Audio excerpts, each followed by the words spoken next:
How are you feeling? How long have you been here? 3 months, May 17th. And what brought you? That's difficult to answer.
Eventually resulted in your being here in the hospital.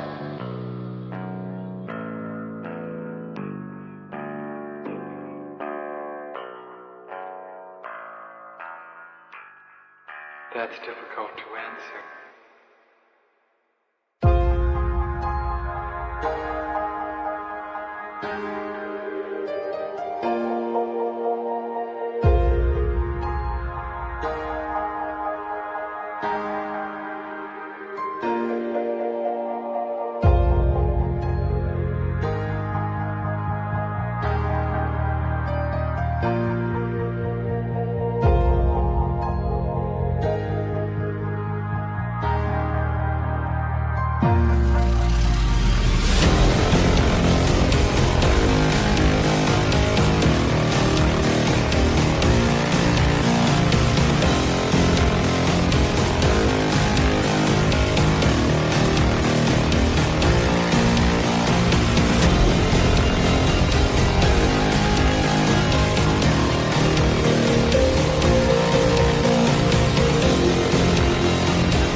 this the end? There's a noise inside my head of crying people facing death. Is this the end? Is this the end?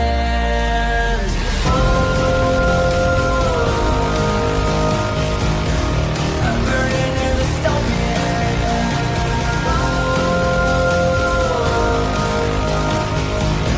There's no place to hide.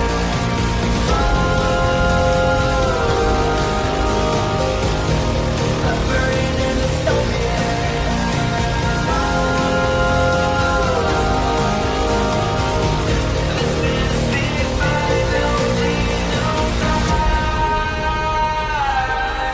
What have we done to the world?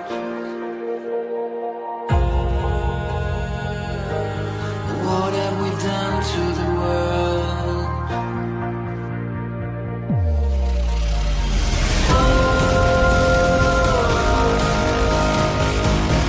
I'm burning in the stone.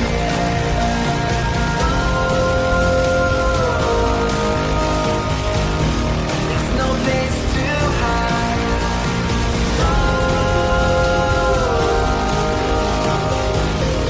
I'm burning in the stone. This is the final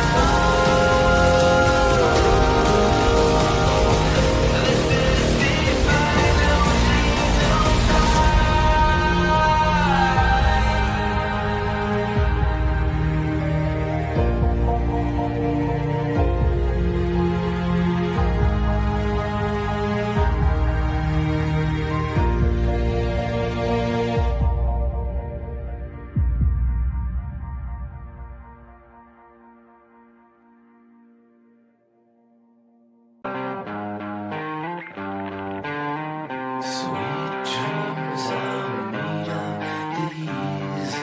Who am I to disagree? Travel the world and the seven seas. Everybody's looking for something. Some of them want to use you. Some of them want to get used by you. Some of them want to use you. Some of them want to be out you.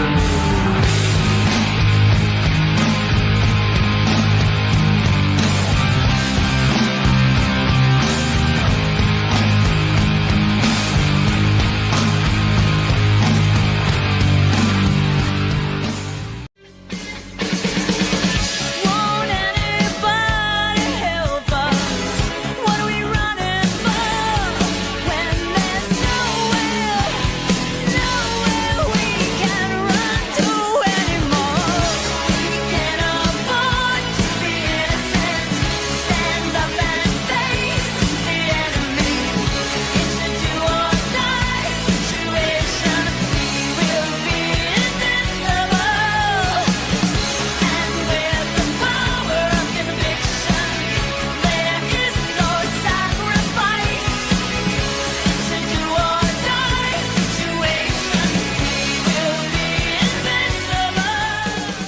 Who the fuck is Carlin? She's just some sweet lady. She's like in a knitting. She does like a knitting stream.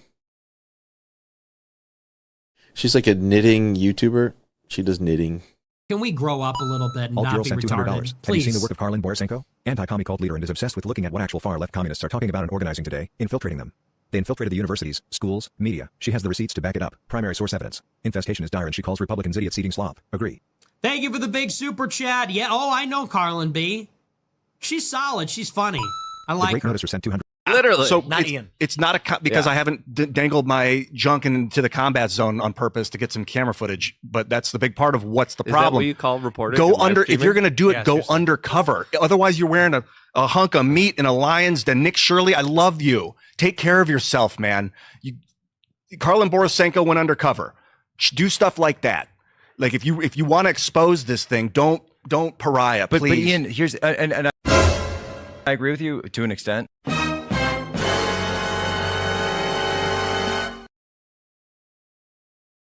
I watch these streams, and I've been watching a self-professed fascist named Carlin, who drinks and basically roasts these live streams. But weirdly, she has apparently embedded herself with Antifa before, and so it's such a funny stream because So they tolerate her?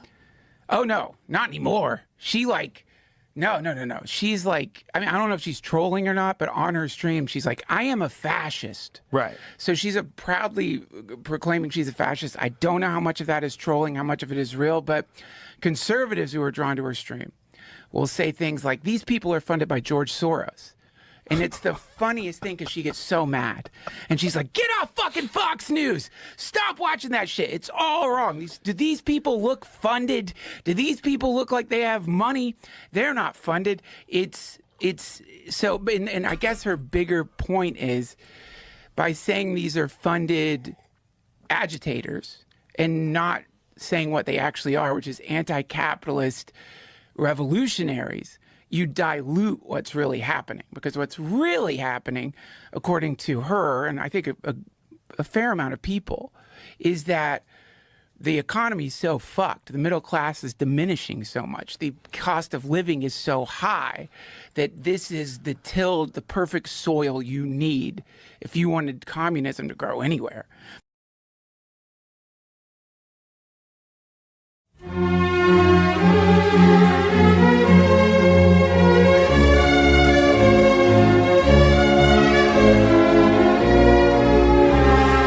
Weil der Mensch ein Mensch ist, drum braucht was zum Essen, bitte sehr. Es macht ihn ein Geschwätz nicht satt, das schafft kein Essen her. Rum links, zwei, drei, rum links, zwei, drei, wo dein Platz genossen ist, weil ich in die Arbeit einweist kommt, weil du auch ein Arbeiter bist.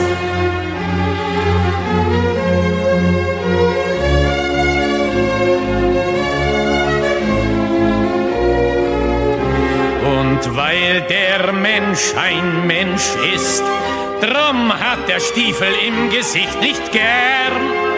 Er will unter sich keinen Sklaven sehen und über sich keinen Herrn. Drum links, zwei, drei, drum links, zwei, drei, und ein Platz genossen ist, weil ich in die Arbeiter einreichst Gott, weil du auch ein Arbeiter bist.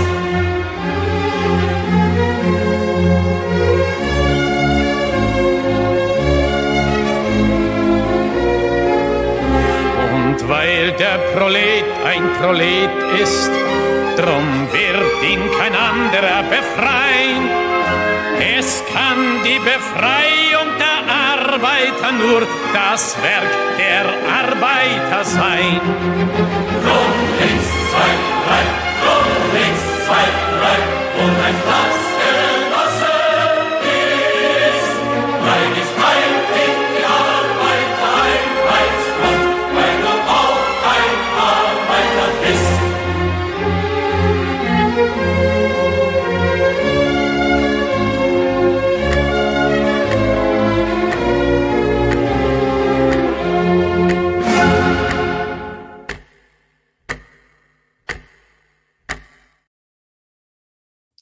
Zrashucha, comrades, welcome to Socialism Saturday. Socialism Saturday is when we cover the real far left, the farthest of the far left, the most dystopian of the dystopian. We are not talking about Democrats, liberals, or progressives on Socialism Saturday, because no matter how much conservative retards say so on Twitter, Democrats, liberals, and progressives are not socialists and communists. They are two completely different things.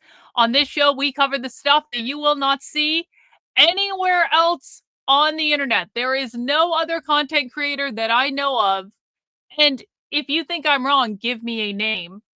There is no other so-called anti-communist content creator that I know of that is showing people the content that we're going to see tonight, and it's a continuation of the content that we saw last week. If you want to know where every crazy idea in society comes from, it's the people we watch on Socialism Saturday. If you want to know who are the people directly responsible for infusing gender ideology into schools, it is the people that we are going to be talking about tonight. If you want to know who came up with the idea of non-binary gender, a gender outside of the gender binary, because they do not believe that gender is a real biological thing, and so they created a third category of non-binary in order to eliminate the two socially constructed categories of gender. That's what they believe. It's the people that we are talking about tonight. If you want to know who came up with Drag Queen Story Hour in the first place, guess what? It is the people that we are talking about tonight. If you want to know who's doing fat liberation, disability justice, all that crazy shit where they're talking about how capitalism oppresses people of certain bodies because yada, yada, yada, it's the people that we are talking about tonight. If you want to know who's doing queer activism, not trans activism, queer activism, because queer is not about being gay, it's not about being trans. Queer is a radical, revolutionary, far left political ideology that is the most dystopian ideology that exists on the far left. If you want the real shit, if you want the crazy shit, if you want the stuff that's going to blow your hair back and make you understand that the problem that we are dealing with on the queer far left specifically, I don't have a new ring, guys. I've been wearing this ring for weeks. Jesus.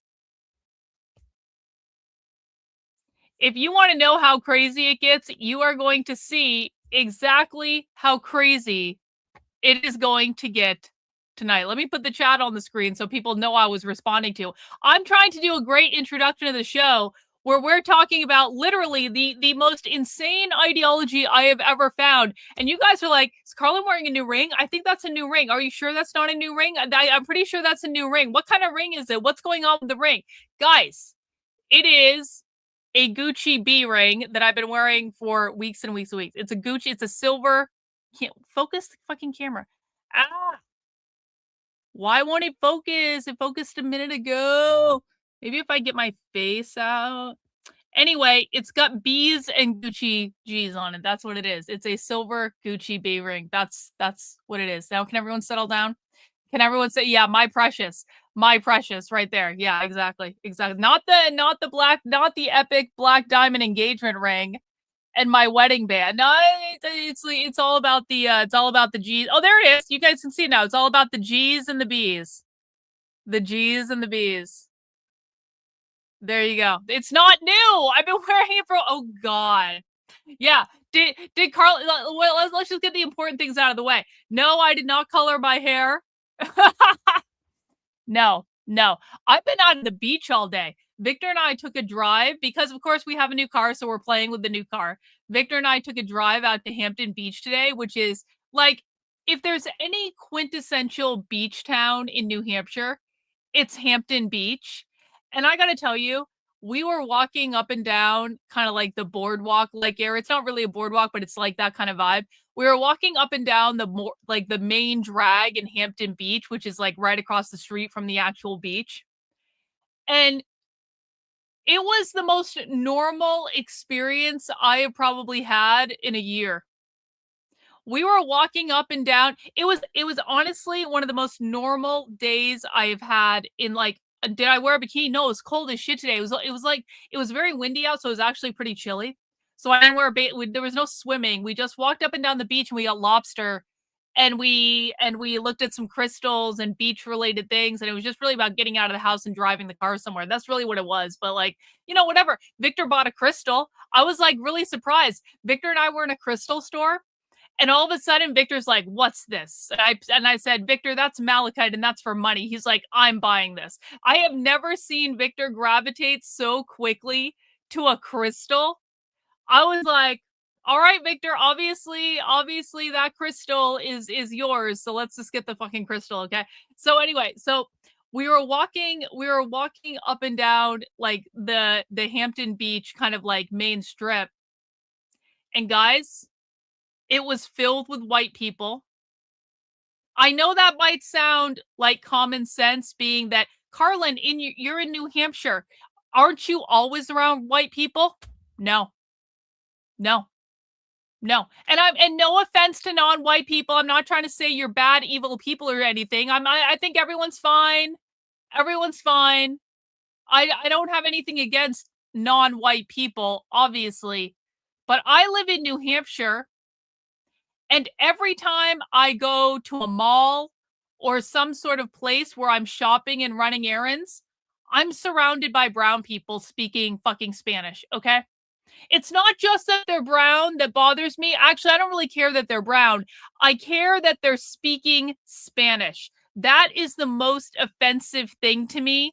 Or they're talking in like a Nigerian or Somali accent. I also find that offensive. It's like there's nothing against non-white people. Everyone's fine. Everyone's great. Everyone live your best life, whatever. I don't wish ill on anyone. I'm just saying, I am sick and fucking tired of being in one of the whitest states of the country, New Hampshire. And every time I leave my house, I am surrounded by brown people speaking Spanish. I don't think it should be this way. No offense. If I wanted to be surrounded by brown people speaking Spanish, I would move to Texas or New Mexico or Arizona or San Diego or Los Angeles. Like there are plenty of places that I could live in this country if I wanted to be surrounded by brown people speaking Spanish. I live in New Hampshire because I do not prefer that type of. I can move to South America. Yeah, exactly. Peru, beautiful country. I did ayahuasca there. It was fucking awesome. I have nothing against the Peruvian people. They're wonderful, kind people. But I don't want to live in Peru. I don't want to live in a hut. I don't want to live in a hut made out of, and this is actually what a lot of them live in, by the way. I actually did tour around Peru quite a bit. Like, I don't want to live in a hut made out of mud with a weird roof and just like, I don't want to live at that level of, I don't want to. And I don't wish any ill on them. It is actually a very simple society. It's very safe for kids. You can't even put anything down about it. There's nothing wrong with it. It's just not what I want. It is not what I prefer. So anyway, that's a very long-winded way of saying that Victor and I were walking around Hampton Beach today, and we were surrounded by white people. And I think the reason that we were surrounded by white people is because it was a colder day. So I think the brown people speaking Spanish stayed indoors because it was cold and it was windy. So you just had a bunch of white people walking up and down the beach. And it was so nice. And it was so pleasant. And it was like politics didn't even exist. And Hampton Beach, I don't know if people know where this, I know some people in the chat know where it is. Hampton Beach has not significantly changed since I was a kid. I remember my parents taking me to Hampton Beach when I was a young Democrat, whatever the hell I was in Vermont. And that was like a big trip to go to Hampton Beach. And I remember my parents taking me there, and it is almost exactly the same. It is exactly the same. I mean, a few minor changes here and there, but it's just like, what? And even Victor was commenting on it. He's like, I guess they never developed this, huh? I was like, no, they can't develop it. It has to stay like this. This is like the most normal experience I have had in years. And so I don't know, man. I'm feeling pretty chill right now. I'm feeling pretty zen-like. I ate a whole bunch of lobster on the beach. And it was like, I've had more protein today than I've had probably. Like, I ate so much lobster today. It was awesome. So I'm just chilling. And we're going to do some of the most crazy dystopian shit again, just like we did last week. Now, 1 in the chat if you were here last week for Socialism Saturday. 2 in the chat if you weren't. 1 in the chat if you were here for last week's Socialism Saturday. 2 in the chat if you weren't. And it's okay if you weren't, by the way. I just want to get a sense of who I'm talking to. Or if you weren't here, you watched it on demand. You can also say 1 if you watched it on demand later. Okay. So we have a mixed bag. The reason that I am asking who was here last week is that what we are doing this week is a continuation of what we did last week. However, you do not need to have watched last week's episode in order to do this week's episode, because basically what we're doing is we are going through a series of essays. So it's not like you have to hear the previous essays in order to understand the essays that we're going to read tonight. They are different essays. They are written by different people. It is all part of the same ideology, though. And that ideology is not called Trantifa. No matter how much Andy No says it, Trantifa is not a real thing. We are adults, Andy. We use proper terminology, Andy. Trantifa is something you made up, Andy. It is not a real group on the left, Andy. And when you lie to your audience about what is going on because the conservative political BS narrative is more important to you than informing the public, which is your one fucking job, Andy. We use proper terminology on this channel because unlike Andy No and all of the clown car ridiculous retards of the conservative right, we actually care about hinging into reality and understanding the topic that we are discussing. We are researchers on this channel. You have entered in to a research group on this channel. Oh, look, we got our first retard of the night. Why are you separating yourself when we need everyone to come together? Well, I don't come together with people who lie to the public. I don't come together with people who are not able to intellectually discuss and defend their ideas. I don't come together with people who are doing more damage than good and refuse to stop.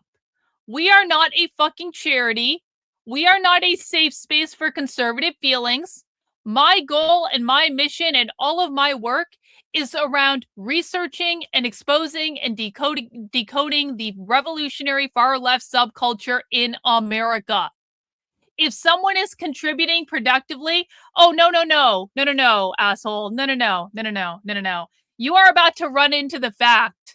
You are about to run into the fact that we have a hierarchy on this channel, you retarded motherfucker. You have never been here before. We don't know who you are. You don't know shit about shit. You are not the teacher. You are in my classroom, you fucking retard. And you will act like you're in my classroom or you can get the fuck out.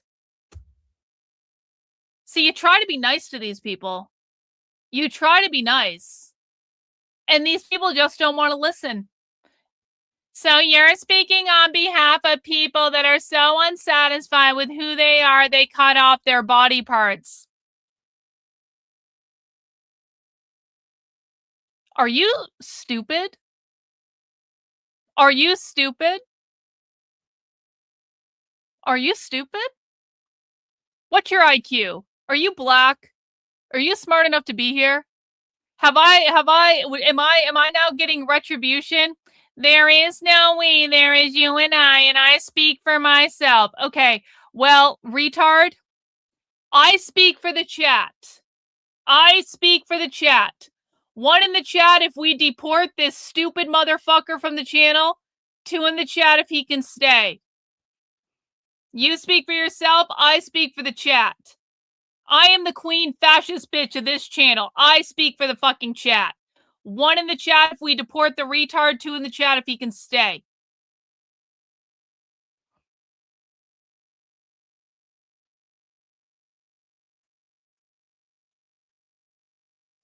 Oh, you're a lord? You're a lord? You're a lord? Deported, Your Highness. Get the fuck out. What the fuck? No. Aaron, we do not waste time educating people who are not smart enough to be here.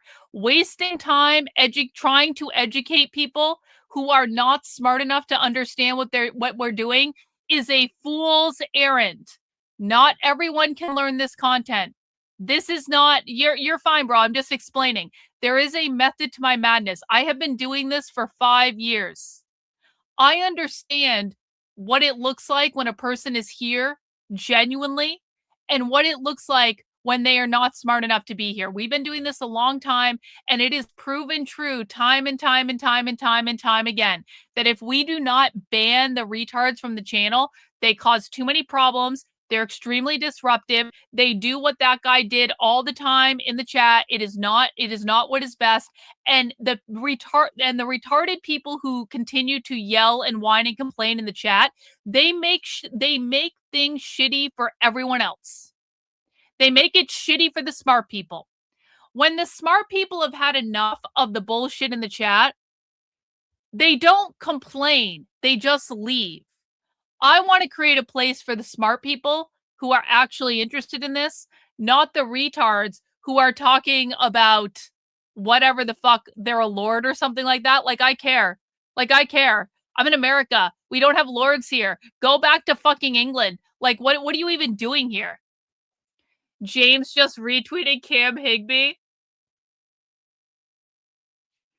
Yeah, let's talk about that real quick. We'll get into our content in a second, guys, but let's talk about Cam Higbee real quick. Let's just talk about Cam Higbee, because if you weren't convinced that Cam Higbee is a retard already, if you weren't convinced,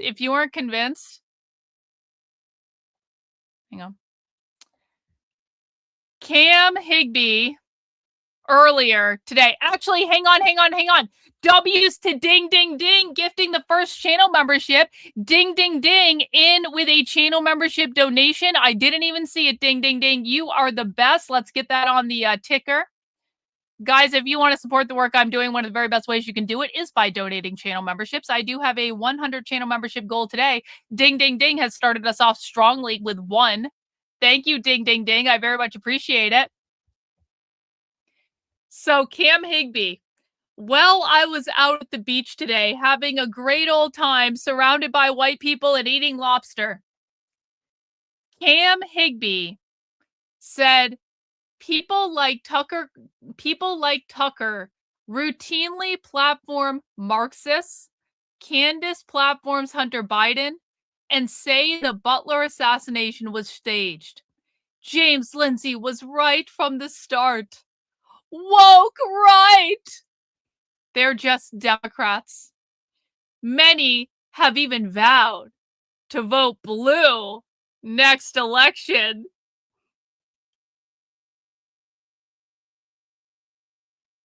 W's in the chat to Old Sub Sailor! W, sir! Thank you, bro. I really appreciate the 5 channel memberships. It's too bad. Honestly, it's too bad. When I said I saw Cam Higbee out in the wild doing his streaming thing, I was very impressed with what he did. I really was. He was out there hustling, guys. He really was. He was fucking working. He was doing a really good job. And I think had Cam Higbee just stuck with being that person who was going on the ground to protest, and I bet it was really hard, so I guess I can understand why he doesn't want to do that all the time.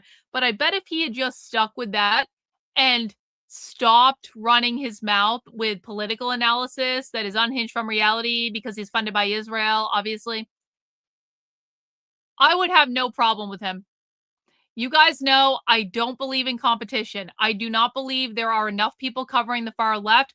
I want more people covering the far left. I have complimented Cam's work in the past. I have no reason to want what Cam Higbee has. And Cam Higbee, quite frankly, doesn't have what I have, which he doesn't realize yet, but he will someday. He will someday. I had high hopes for him. I really, really, really, really, really wanted him not to turn out to be a grifter. But yet again, my heart was broken. They all do this.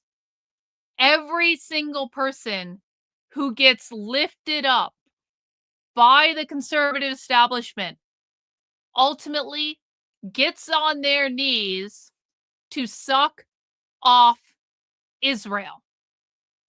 And it's too bad because the minute they get on their knees to suck off Israel is the minute that they start shilling a conservative bullshit narrative that has nothing to do with reality. Now, how does this impact me? If Cam is just running his mouth, exposing himself as an obvious retard supporting James Lindsay, I actually don't really care. The minute that I care is when Cam starts lying to the public about what the left is doing.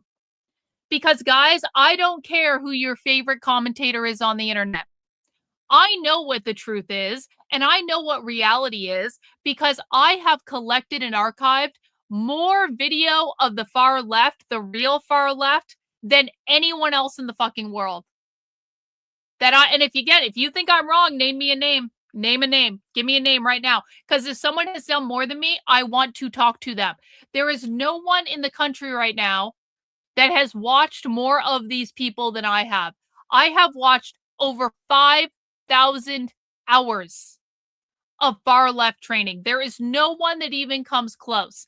I have infiltrated hundreds of their private phone calls and meetings and conferences and secretly recorded them and put it on the internet. I have gone undercover with Antifa at their events where they are talking about their ideas and they are handing out their propaganda. I have done this all over the country more than literally anyone.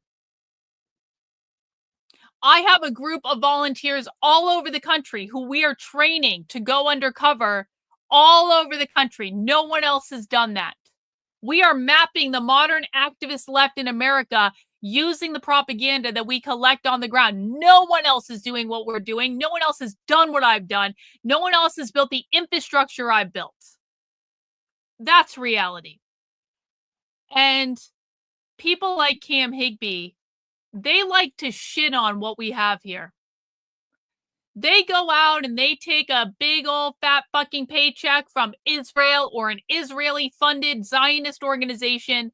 They are given talking points to say, and they demean and defame and slander everyone else who is not adhering to those talking points. The narrative to these people is what is most important.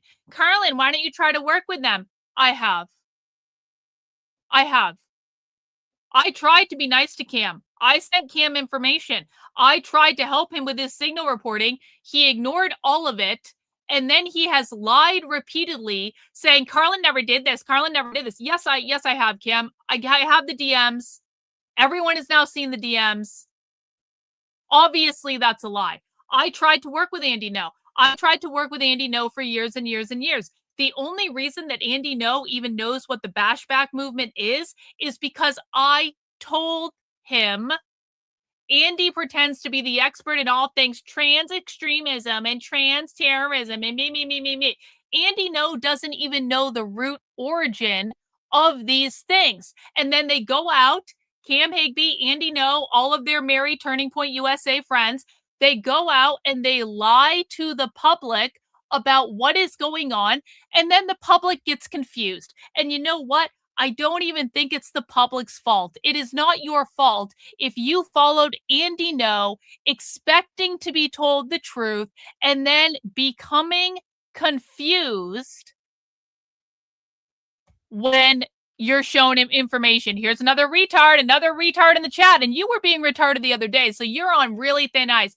You go back and forth all the time with MAGA Onyx because we correctly point out that your weight, coloring book tattoos, and septum piercing make you look like a double agent. Hey, bro, what is my weight exactly? What is my weight exactly? Let's see if before we deport you, because you're obviously not smart enough to be here. Like, can we just call a spade a spade? You're not smart enough to be here. But before you go, what is my weight exactly? What is my weight exactly? We're waiting. Did someone ban him? What exactly is my weight? You're Antifa because you don't weigh what we think you should.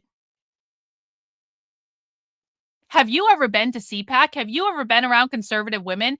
You think oh no, any 3-digit number, take your pick. No, asshole. You're the one coming into my chat on a Socialism Saturday and saying, you're Antifa because of your weight. So what is my weight exactly? What is my weight? What is my weight? We're waiting, retard. We're waiting.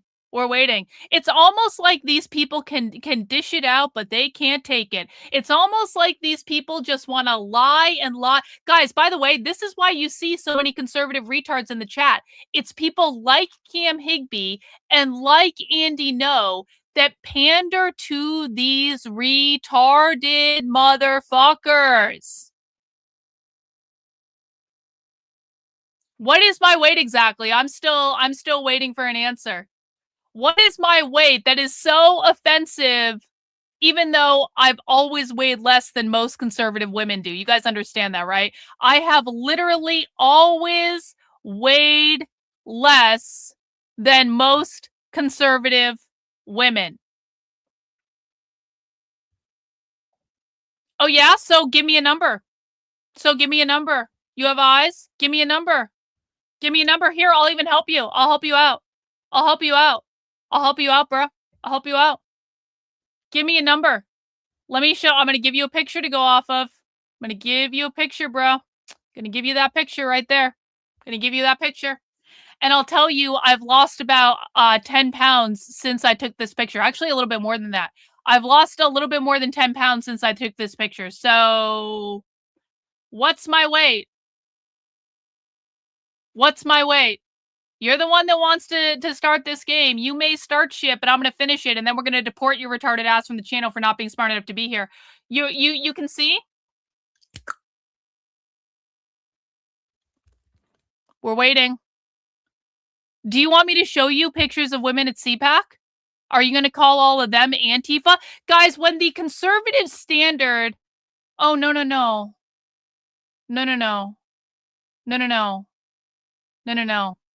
You see, asshole, you see, people like you have tried to discredit my work for years by saying, she's fat.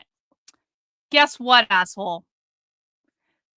Back last year, I cut out carbs and sugar from my diet. Because I always told you, retards, that I could lose weight any fucking time I wanted.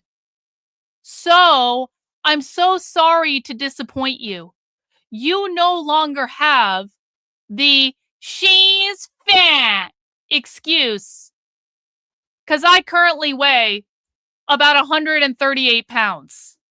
So, I'm so sorry.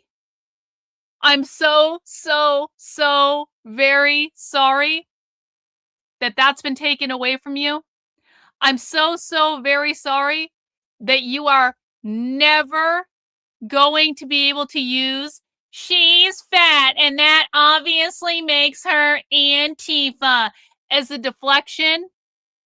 I'm so very sorry, loser. But as you can see, we hinge into reality here, and we don't coddle conservative retards who are more interested in their feelings than they are in actual reality. You know, my God. And you know what they're going to say, because they've already been saying this? Like he just said it. That's filtered. Okay. I cannot wait for the first time that I show up on video somewhere. I can't wait for the first time I have some sort of in-person interview somewhere. And then everyone's just going to have to really hinge into reality and start do you guys think, let me ask you this, now that my BMI is well, what the fuck even is my BMI now? Let me say BMI calculator. What the fuck even is my BMI now? Let me see. 5 feet 6 inches, 138 pounds. Yeah, my BMI is like 22.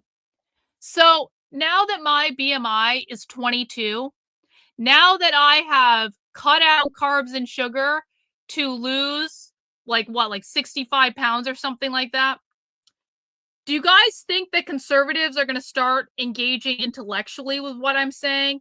Do you guys think that conservatives are ever going to be able to actually focus on the intellectual content? Do you think that we can finally dispense with the she's fat and therefore she's Antifa conservative argument? One in the chat if you think that we can actually start making intellectual arguments. Two in the chat if you think that conservatives are just going to move on to some other way to deflect from the fact that they are shilling a bullshit fucking narrative to lie to the public about what is going on because they are not capable of engaging intellectually. One in the chat for, yeah, we're going to be able to get to, good job, Carlin, good job losing the weight so conservative retards can now focus on the intellectual arguments instead of just yelling that you're obviously Antifa because you're fat. Two in the chat if you think that we're probably going to get some more deflection because they're not intellectually smart enough to be able to deal with the core problem. Yeah, I'm afraid it's probably a 2. I think it's probably a 2. But, you know, dare to dream. All right, back to Cam Higbee before we get into our content. Back to Cam Higbee. Just so you guys know, Cam Higbee has no fucking idea what we are watching on this show tonight because Cam Higbee, although he claims to be an expert in the far left, doesn't even know about the content that we are covering today. He has no idea this shit exists. Cam thinks I'm a bottom feeder. Cam thinks I'm a bottom feeder. I will put this in the chat. You guys can let Cam Higbee know what you think about him saying I'm a bottom feeder if you feel like it. And Cam also believes that I'm irrelevant. Now, listen, we're going to come back to this. But after you have sat through tonight's class that I'm about to give you, I want you to ask yourself how irrelevant you think this content is, how irrelevant you think my work is, and then compare it with your conservative influences, sire. The conservative influencers' assessment of the situation. We're going to come back to this. But just so you know, Cam Higbee, Zionist-funded, conservative, bullshit con artist, thinks that all of the information that I'm about to show you is irrelevant, and Cam Higbee thinks that I'm a bottom feeder for taking the time to walk through this with you, and I will also put this link in the chat if you would like to tell him what you think about that. Tonight, we are going to be continuing from last week into this book, Queer Ultraviolence, the Bashback Anthology. This is an extremely large book. It is a 400-page PDF. Don't worry, we're not going to read the whole thing. We're only going to be looking at sections of it. I'm going to give you the link to download the PDF of the book we're reading. And this is where you can find your copy of the PDF if you would like to follow along. There you go. Pin. There we go. Now, for those of you who were not here last week, a very too long didn't read is that the Bashback Anthology is a collection of information that was published, I believe, I want to say 2012? 2011. Okay, I was close. This was published in 2011. So what we are reading tonight is 15 years old. However, if you want to understand what influences today's queer Marxist left, you need to read this content. This content is the farthest of the far left. This content is the most dystopian of the dystopian. This content is the hardest of the hardcore. They do not pull any punches in this. This is the left's craziest shit. This is the core of all gender activism going on today.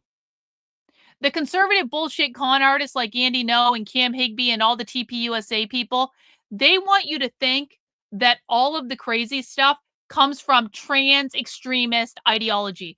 That is not remotely true. Not remotely true. Trans, which is about transitioning from a man to a woman or a woman to a man, is a completely different problem. I'm not suggesting it's not a problem. I think it is a problem. I think there are certain ramifications of the problem that I don't like. But you don't have to, just because you're acknowledging that something is a completely different problem, does not mean you are diminishing that problem. What I am saying is that all of the crazy gender shit and all of the crazy gender activism that we see in the world today does not come from trans. It comes from queer. And the thing of it is, retards like Andy No and Cam Higbee and all the Turning Point USA assholes, none of them, and I mean not a single one of them, know the difference between trans and queer. And this is why people on the conservative right are so misinformed about what is going on today. And again, if you are one of those people who you have never seen this before, I am not saying this is your fault. There were people who put themselves in the position of educating the public, like Andy No, like Cam Higbee, like Jonathan Cho, like everyone else with the TPUSA, like Savannah Hernandez, all of those people that cover the far left. There are so many people who put themselves in the position of saying, I am going to inform you about what's going on. And they all failed you. Glenn Beck failed you.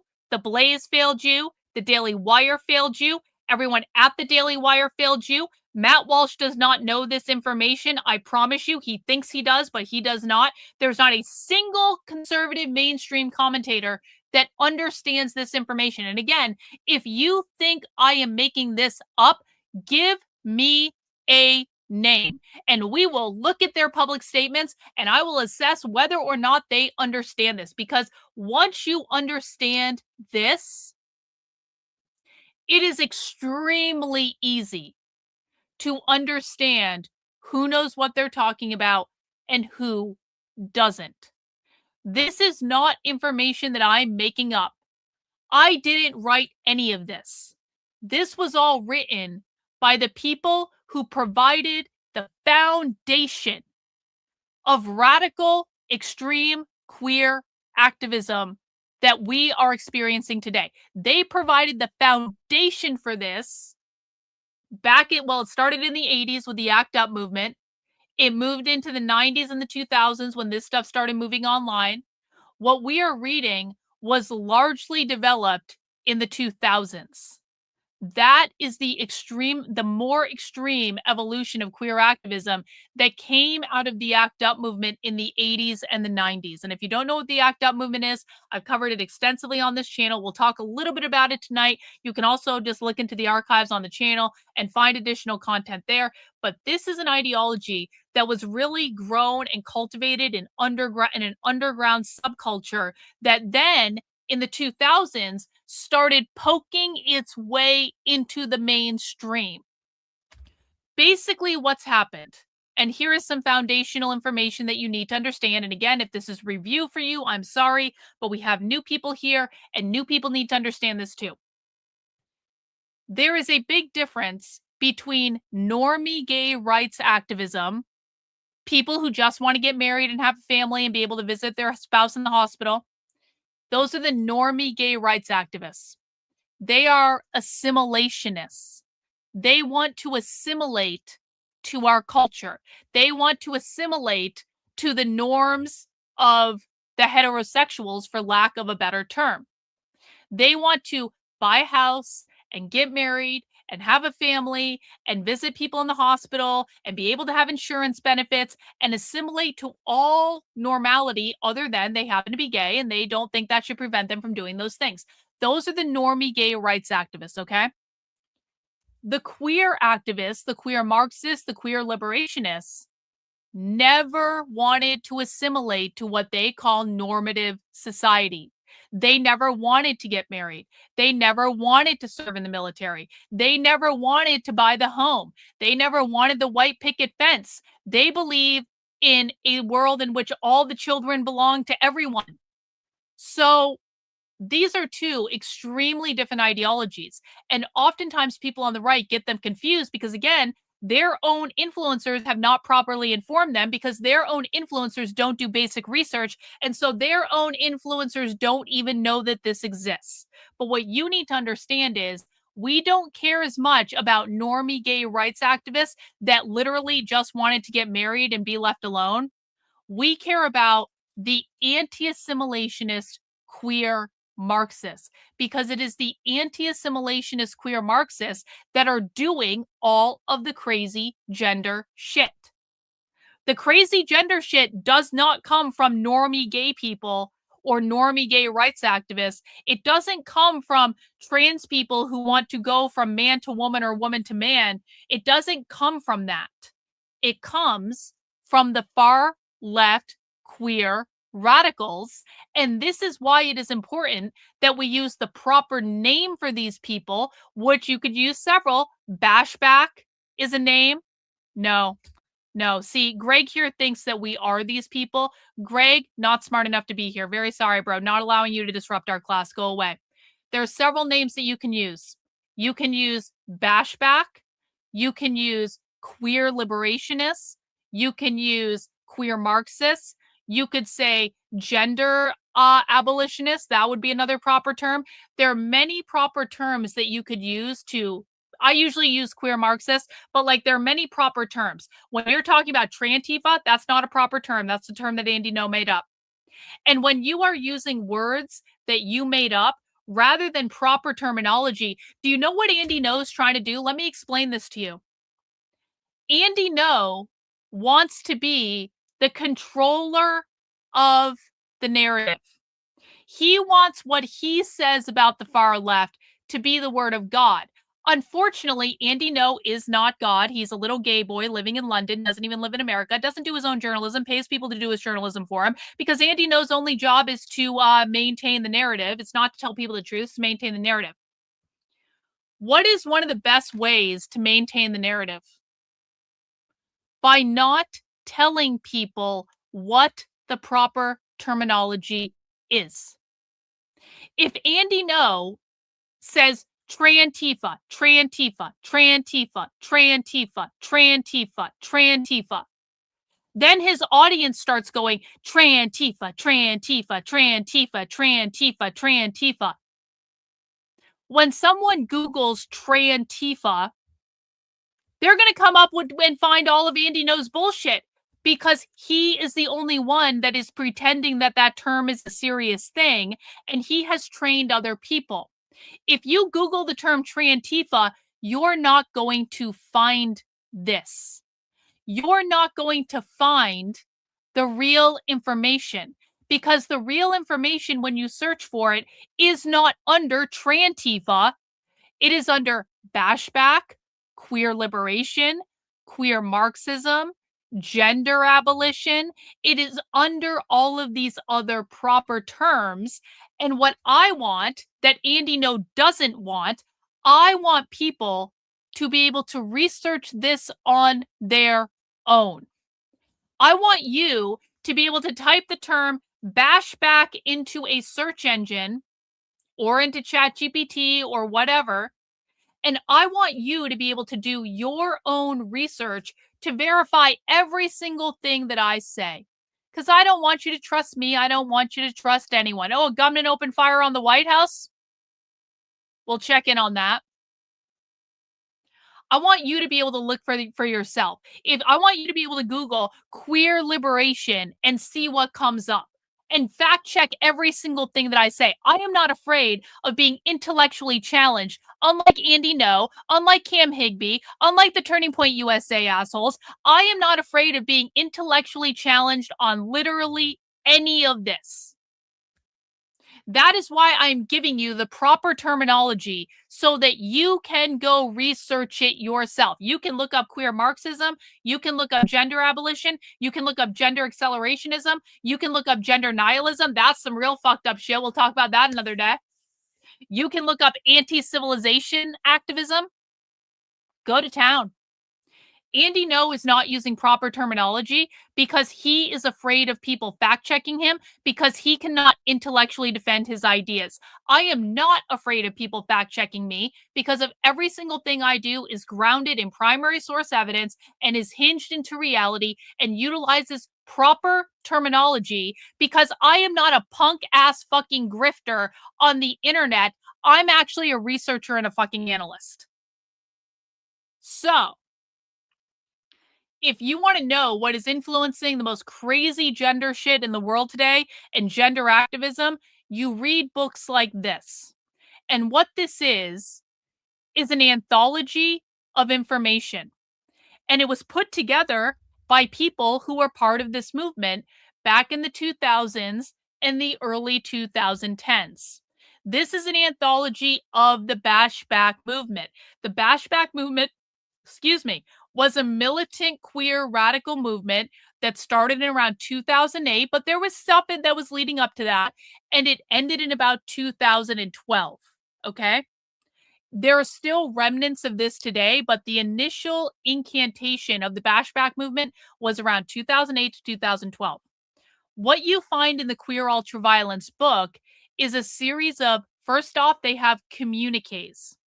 When we are talking about the word communique, what we are talking about is these are documents that the left writes in real time to one another saying, here is important information you need to know about X, Y, B, and Z. So let me give you an example. During the college encampments, what would happen is you had these different college encampments all over the country. You had these different far left groups organizing, everyone having tents at the colleges. We all remember this from a couple of years ago. They were doing this at colleges all over the country.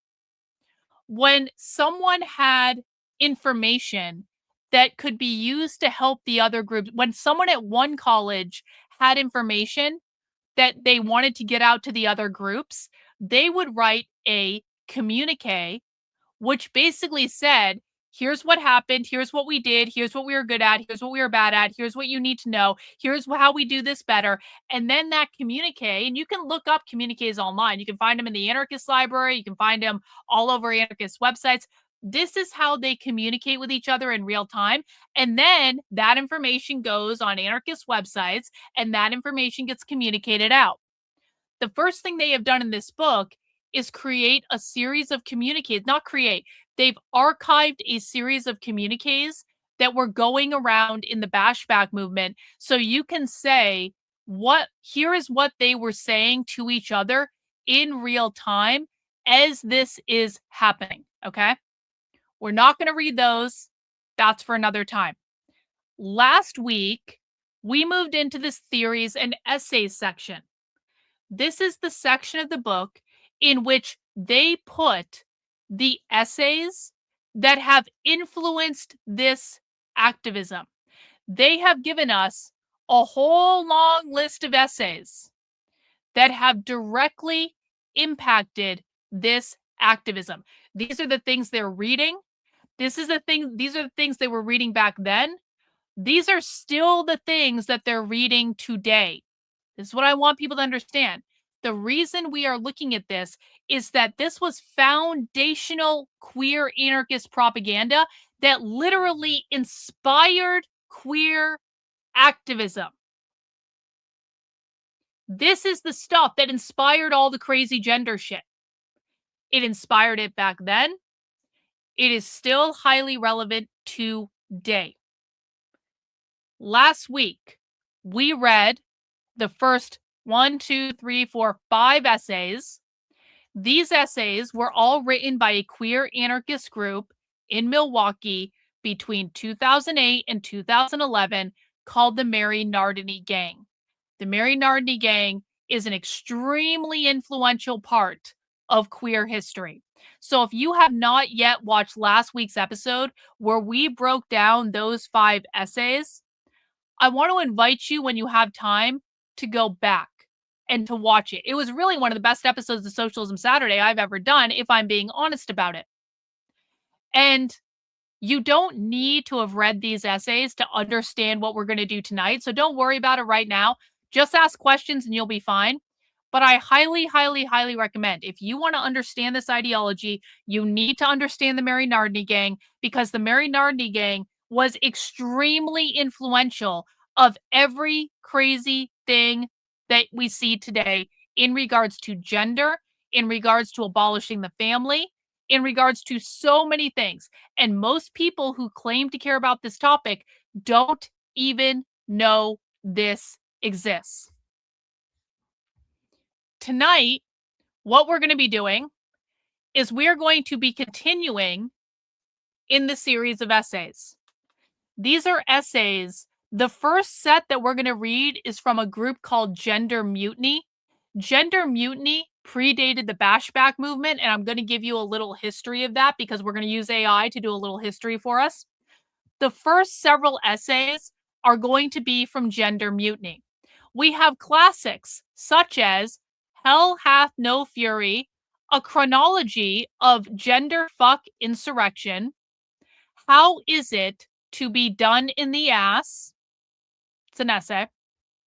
Preliminary notes on modes of reproduction. That's going to be about the family. Interview with Gender Mutiny. Again, Gender Mutiny is a specific group. And we're gonna learn about them from AI in a moment. Okay. These essays are still being spread in Antifa circles today. They are still being spread. I've actually picked up essays from this book at multiple Antifa events. I have the physical copies of the things that I picked up. So that is what we are going to be doing. I know Mizakan loves the one about how it is to be done in the ass. That's like Mizakan's favorite. So then we are getting into, after that, if we keep going, there's some more stuff on the bashback movements. They get reflections of the demise of bashback. They've got some other random essays in there. But I think we're going to try to work our way through all of this stuff at some point because I think it's really helpful information for people to have. But today we're going to be starting out with the Gender Mutiny stuff. Now, Carlin, what is Gender Mutiny? I'm glad you asked. Hi, ChatGPT. ChatGPT, will you please explain to us? Michael Lodenthal wrote about the Mary Nardini gang in his book. I think I did know that, actually. I have Politics of Attack on the docket to do at some point. Thank you for that, Mizakan. I appreciate that. ChatGPT, will you please explain to us what Gender Mutiny is? And guys, one of the reasons I'm using ChatGPT, just so you know, I want you to see I'm not making any of this shit up, okay? It's not just me saying this. It's also the AI that's saying this. So I said, tell us about the group Gender Mutiny and their influence in the queer Marxist space. Let's allow ChatGPT to educate us, please, about Gender Mutiny. Read. Gender Mutiny was a decentralized, radical, queer, and trans anarchist network active primarily in the 2000s, especially between roughly 2002 and 2008. It is one of the most important precursor formations to the later bashback and Mary Nardini gang milieu.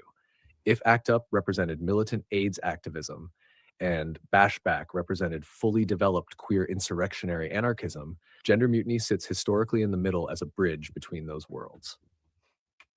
What Gender Mutiny was. Gender Mutiny was not a traditional centralized organization.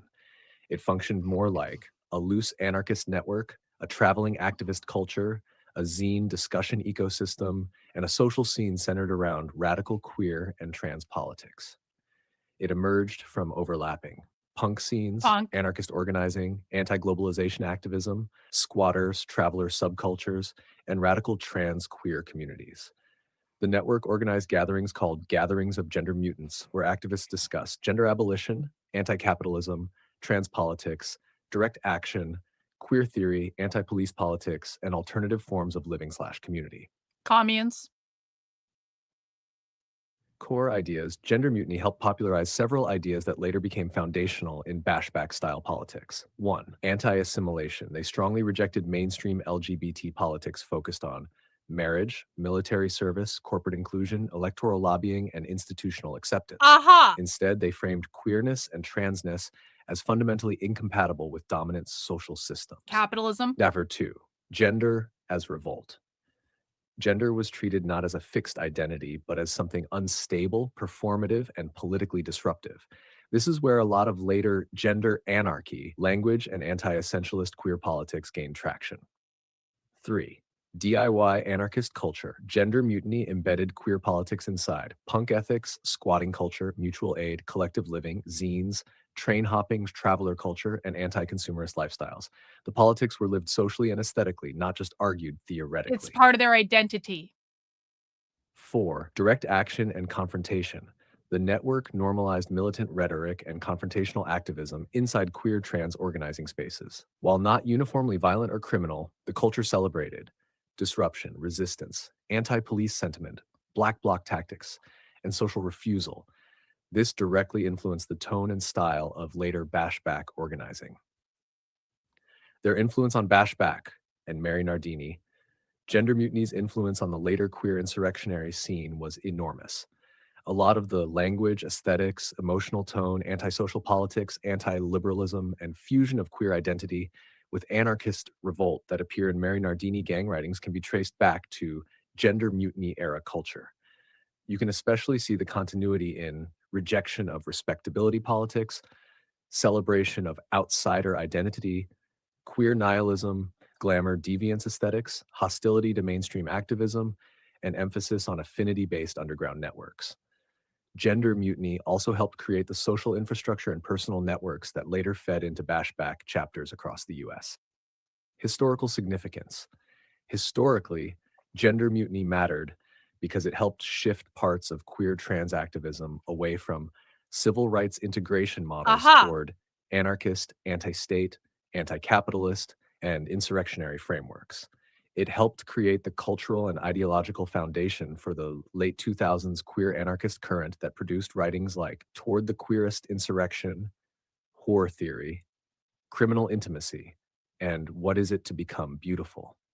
At the same time, it remained a relatively fringe subculture compared to mainstream LGBT activism, which during the same period was moving increasingly toward institutional integration and electoral politics. So what ChatGPT has just explained to you is what I was explaining earlier, the constant ongoing tension between normie LGBT gay rights activists and anti-assimilationist queer Marxists. Normie gay rights activists just wanted to get married and assimilate to society. The queer Marxist, queer liberationist, bashback, gender mutiny, act up people, they never wanted to assimilate. They were an anti-assimilationist ideology that was deeply rooted in anti-capitalism. And the anti-capitalism stuff didn't start in the 2000s. The first reference that I have found to queer as an anti-capitalist political ideology was in 1964. This is 2 years before Compton's cafeteria riot, which is one of the first big queer liberation riots. It was 5 years before the Stonewall riot, which is what is one of the most famous queer liberation events. Okay? So this has been an anti-capitalist ideology for a long ass time. But people really do need to understand that there is a difference between, you don't have to like gay people. I don't really care about your opinion. I don't care about gay. I like half of my male supporters are gay. So I have no issue with gay people. Lesbians always want to date me. I have to break the news to them that I'm straight, like all that stuff. No, like I have no issue with gay people. If you have an issue with gay people, I don't actually really care. What I need you to acknowledge is that there is a difference between normie gay rights activism, which is assimilationist, and radical, revolutionary, insurrectionary, queer activism, which is anti-assimilationist. Regardless of how you feel about either, they are two different things. And these two ideologies came into conflict with each other when the normie gay rights activists decided to go after gay marriage to try to legalize gay marriage, because the insurrectionary queer anarchists never wanted gay marriage to be legalized. They never wanted gay marriage to be legalized. They still don't want gay marriage to be legalized because marriage is a capitalist propertied relationship that is an assimilationist ideal. That's why normie gay rights activists wanted gay marriage. It was about assimilation to capitalist, what queer Marxists would call capitalist normativity or heteronormativity, or they have cis heteronormativity. They have all different words for it. Normativity means the cultural norms that uphold capitalist society from a cultural standpoint. To the left, guys, capitalism is not just an economic model. Capitalism is also a cultural model, the culture that reproduces capitalist society. 1 in the chat if you understand what I just said. 2 in the chat if you have questions. 1 in the chat if you understand what I just said. 2 in the chat if you have questions. If you have a question, please ask. If you don't ask a question, I'm going to assume you understand everything I just said. It's okay to have questions if you're new. This is complicated, guys. For people who are new, this is complicated. So if there's any day that new people should have questions, it's today. Okay? Cool. All right. So we are going to be now digging into the essays. And we are going to start with Hell Hath No Fury, a chronology of gender fuck insurrection. And I have it set up here in my handy dandy reader. And I don't think we need to do an essay of this. This is basically, so usually what I do when we're reading an essay in this is I put it into ChatGPT and I say, ChatGPT, can you quickly, you guys can't see what I'm doing. I say, ChatGPT, can you explain this to us? Because what I like to do, it doesn't matter right now. Doesn't matter. Doesn't matter. Affinity groups can mean any number of things, but it's also not relevant to what we're talking about. So I'm not going to answer that right now because it's not relevant. What question did I miss?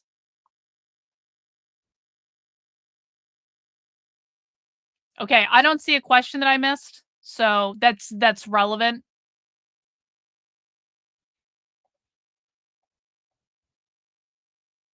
Okay. I don't know what you're talking about, Derby Dan. So if someone has a question that I didn't answer, please put it in the chat again. Anyway, normally what I do with this is I put the essays into ChatGPT and I have them explain it to us so that you guys know what we're getting into. Okay.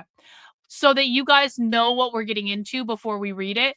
But in the case of Hell Hath No Fury, a chronology of gender fuck insurrection, it doesn't really make sense to do that because this literally is a chronology. So I want you to understand what we're about to read. What we're about to read is how the queer liberationist left perceives the history of gender. Actually, you know what? We need to play an important introductory video. I forgot about the rules video. Hang on. This is going to be really important. I need everyone to pay attention to a short rules video before we get into this. Pay particular attention to the no debunking rule, okay? No debunking. Listen. All right, for anyone that's new, we have some rules for Socialism Saturday. Let me go over them real quick. Socialism Saturday is a research group and a class. We do take this seriously. You're allowed to have fun. You're allowed to have a drink or two. You're allowed to kind of kick back and joke in the chat. However, I need everyone to understand that when we are researching the radical revolutionary left, we do take this seriously. And so if you're shitposting in my chat, I'm going to tell you to stop. If you are posting off topic in the chat, I'm going to ask you to stop at some point because it's going to be distracting to what we're doing. I need you to think of yourself as in a classroom. And I'm not talking about an online classroom. I'm talking about a real life classroom, okay? When you walk into a real life classroom, I am the teacher, you are the students. You are sitting in the desk, I am sitting in the front of the classroom. I'm standing there teaching you what is going on. If you were in a real life classroom, you wouldn't walk in, start throwing shit at the wall, yelling, saying, I disagree with you because my best friend said something different. That's not allowed. I don't care about your feelings. I'm not going to coddle your opinion. And that's going to be the way it is. And if you don't like it, you don't have to be here. But if you are in my classroom, you will respect my rules and you will listen to me. And if you do not do that, then you will be removed. And how you feel about being removed makes no difference to me at all.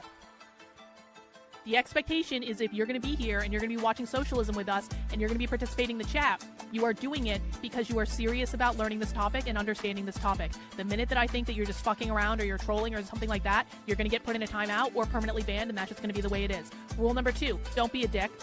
Do not insult me. Do not insult other people in the chat. I can do whatever I want, because I am the queen fascist bitch of my YouTube channel. So I can say and do whatever I want. But if you don't insult me and you don't insult other people in the chat, we're not going to have a problem. So be an adult, rein that shit in. Number 3, no whining. I don't care about your feelings. I don't care if you feel personally attacked. It makes no difference to me at all. And I promise you, I care about your feelings a little bit more than the left does. So if you can't handle me, you can't handle the left. If you start whining and complaining because you don't like the rules or you think you're being treated unfairly, you can just leave, bro. There's the door. You don't have to be here. Number 4, listen. Our job here and why we do Socialism Saturday is to listen to what the left is saying, to listen to what real leftists are doing in the real world. This is not to support your confirmation bias. This is not to support any conservative bullshit narrative that you may have heard on Glenn Beck that one time. This is not to be what you want it to be. This is to engage with reality. We need to listen, we need to actively listen, and we need to understand the left better than they understand themselves. That is the purpose of this exercise, okay? As part of that, I do ask that people refrain from debunking. You do not have a single debunk in your arsenal about the left is stupid because of reasons X, Y, B, and Z, or the left is terror hypocrites for reasons X, Y, B, and Z. You don't have a single debunk that we haven't heard before, okay? And every time you put energy into debunking, that is energy that you're not putting into listening. So if I see you debunking, I'm going to tell you to stop, because you need to put that energy into listening instead. Lastly, break the rules of my chat or disrespect me in any way, and I'll just kick you out, and that's the way it is.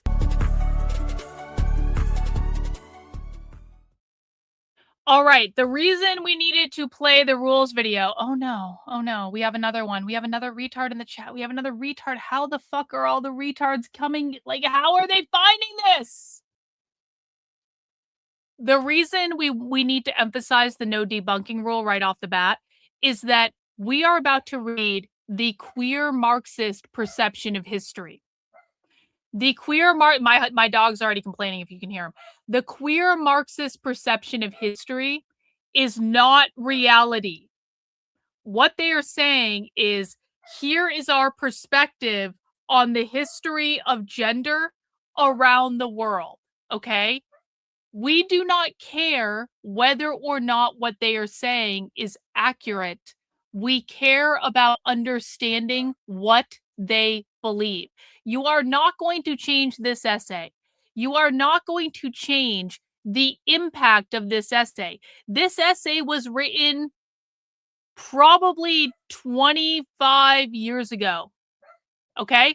You can't change this now. You can't change the fact that Gender Mutiny in this essay and all of the other works by Gender Mutiny are extremely influential in the world today. And so debunking it and saying that's wrong for reason X, Y, B, and Z, it doesn't fucking matter. Because this is what was written, this is the content that was consumed, this is what influenced the far left gender liberation ideology that we have to deal with today. The damage has already been done, okay? So our job now is not to debunk it, because debunking it will solve literally zero problems. Our job is to utilize this information to understand with great nuance and detail exactly what we are dealing with today. 1 in the chat if you understand what we're doing and you agree, no debunking. 2 in the chat if you don't understand why you can't debunk things. 1 in the chat if you understand what we are doing and you agree to no debunking. 2 in the chat if you don't understand why this is such a big deal. Can't even see the chat on the screen. L me. There you go. Chat's back on the screen. By the way, guys, if you appreciate my work tonight, feel free to throw in some channel memberships. Help us get to that channel membership goal. Thank you, Ginny in Texas, for the $5 tuition over on Rumble. I really appreciate it. Guys, if I teach you something new tonight, if I show you information no one else has shown you before, contribute some channel memberships. We'll be checking in on the goal as we make our way through the stream tonight, and we will hit certain milestones, or we just won't continue to stream, okay? So we're going to dig into it now. And we are going to read Hell Hath No Fury, a chronology of gender fuck ideology. Average person says, what these people believe will guide their actions. If we understand their beliefs, we can predict their next action. That is exactly right. That is, in fact, the entire point. Let's see if I can make this bigger. Thought I could. So you guys can really see it. Come on, play. Oh, don't do Gender that. Mutiny. Hell Hath No Fury. How is it to be done in the ass? Preliminary Hell hath no fury. There we go. A chronology of genderfuck insurrection. By gender mutiny. Hell hath no fury like a drag queen scorned. Sylvia Rivera. The chronology below requires little introduction. The actions of all these rioters speak for themselves. Suffice to say that this chronology is a small attempt to address a fallacy in pop. Yeah, I'm going to try to make this a little bit bigger. See if we can make it a little bit bigger for you guys. There we go. Play. Suffice to say that this chronology is a small attempt to address a fallacy in popular conceptions of insurrection, that insurrection is macho, masculine, or that it reinforces gender norms. It should also address another fallacy in the commonly understood chronology of queer and trans resistance, the one that says Stonewall was first. Stonewall was a not note first. on language. Any terms we apply anachronistically will fail to reflect the ways these individuals and collectives identified. Moreover, we have first-hand accounts from none of these rioters, except some of the participants from Stonewall and Compton's. Since any language we choose for such a broad span of time, place, and culture will be historically inaccurate, we just say genderfuck insurrection. It has the nicest ring to our ears.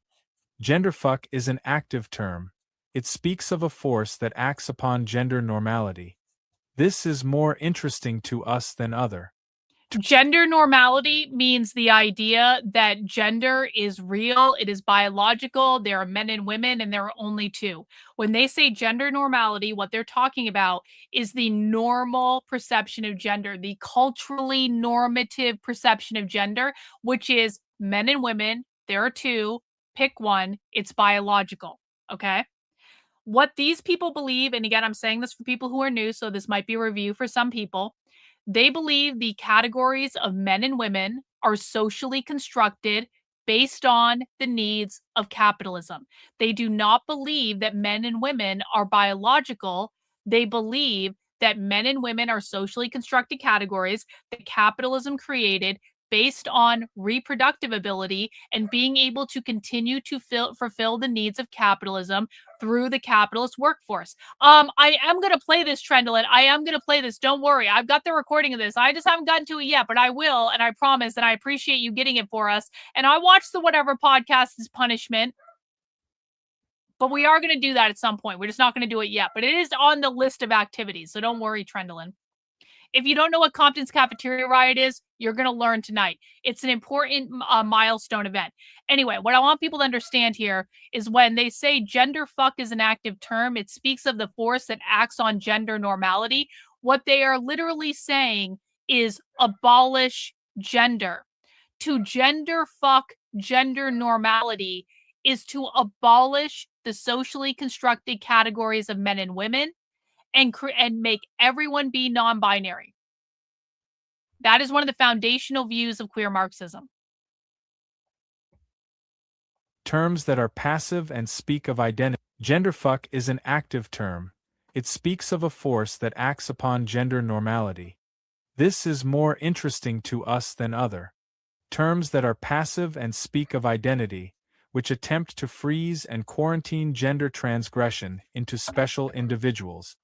Our tour begins in Greece, the cradle of democracy and the location of the most recent massive insurrection against the false hope of democracy. 390. In Thessalonica, Greece, Butheric, the commander of the militia, arrested a popular circus performer under a new law that punished male effeminacy. The people of Thessalonica, who loved the performer, rose up in rebellion and killed Butheric. In response to the insurrection, authorities rounded up and massacred 3,000 people. 1,250. In southern France, a small crowd of cross-dressed males pranced into the home of a wealthy landowner. They sang, "We take one and give back 100," and ignored the protestations of the lady of the house as they looted the estate of every possession. 1450 to 51. These were the years of Cade's rebellion in Kent and Essex, England. Led by the servants of the Queen of the Fairies, the peasants broke into the Duke of Buckingham's land and took his bucks and does. 1530. During his campaign of conquest against communities of resistance in western portions of New Spain, Spanish conquistador Nuno de Guzman wrote of a battle. The very last indigenous warrior taken prisoner after the battle was, in the conquistador's words, a man in the habit of a woman who had fought most courageously. 17th century. Urban carnivals throughout Europe integrated cross-dressing and masks as key element. The festivals were organized by societies of... I know this is going a little fast and the AI reader isn't perfect, but I hope people see what they're doing. They're basically giving you a chronology of like, here are some examples throughout all of human history when people have rebelled against the idea of what the hell is my dog barking about? Like they're basically saying, no, no, no, no, no, no, no, no, no, no, no, no, no, no, be very quiet. Be quiet if you don't have something intelligent to say. Be quiet. You're in a classroom. Don't fuck this up. Oh, my dog's barking at another dog. That's what's happening. There's another dog outside. That's why he's losing his mind. Okay. Okay. Mystery solved. Anyway, back to this. So basically what they're saying is here are all of the times throughout history, or a sampling of the times throughout all of human history, when people have rebelled openly against the idea of a gender binary. When men were dressing like women, when people really liked gay men and wanted to defend them, and society didn't want men dressing in women's clothing, when people didn't acknowledge that gender was a thing, all that stuff. They're saying here, basically the argument these people make is that it is not normal to live in a gendered binary system, that people throughout all of human history have rebelled against this idea of a gender binary. So they're trying to make the case that this has been literally going on forever. And what we're doing right now is, or what they're doing right now, rather, is just the latest iteration of rebelling against the socially constructed concept of gender. The festivals, urban carnivals throughout Europe integrated cross-dressing and masks as key element. The festivals were organized by societies of unmarried men with trans personalities. They were called the Abbeys of Misrule, Abbots of Unreason, Mere Fall and her children, etc. During festival, they would hold court with mock marriages and issue coins to the crowds. They made fun of the government, critiqued the clergy, and protested war and the high cost of bread. 1629. In Essex, England, a grain riot was led by Captain Alice, who was trans. 1630. In Dijon, France, Mere Fall and her infantry went beyond throwing carnivals and mocking elite. They led an uprising against royal tax officers. As a result, a furious royal edict abolished the Abbey of Misrule. Well, Nathaniel says, so they're also kind of defining their enemies too. They've already defined that. The enemy is capitalism. They've already defined that. They've been defining it for decades at this point. So I wouldn't say they're writing this to define their enemies. They've already defined it. Just because people don't understand what they're reading doesn't mean it already hasn't been defined. So yes, are they defining their enemies by virtue of saying, here are the things that the gender-fucked people were fighting against? Yeah, sure, but this isn't the first definition of who their enemy is by like a long shot. As a result, a furious royal edict abolished the Abbey of Misrule. 1631. Riots against enclosure in England was led by Lady Skimmington, at the head of a mob in drag. 1645. In Montpellier, France, a tax revolt was led by La Branlère, a term used for masculine women. 1720. Untold numbers of trans pirates sailed across the open seas in the golden age of piracy. This is the best fucking one. This is the best fucking one. No, it cannot. Capitalism is always the enemy. What you're trying to do, and you've done, Trump won 420. You have done this so many times on my stream, and really, I'm going to call it out for you directly because it needs to stop, okay? Every time you ask me a question, what you're trying to do is say, Carlin, but isn't the conservative narrative really correct in this scenario? Can't we say that this term is the same as this term? No. No. Tradition and capitalism are not interchangeable. No. Capitalism is capitalism. It is private property ownership. Whatever you believe traditional values are has nothing to fucking do with it. Can you please stop trying to fit what we are doing into a conservative bullshit narrative that it does not fit into at all? W's average person, thank you so much for the gifted channel membership. Now, let's get back to the important. No. They think that capitalism has been around. You need to ask questions. Let me just tell you, you are already skating on thin ice. You are not teaching us anything. Your job is to ask questions, bro. They believe capitalism has been around since ancient Sumeria.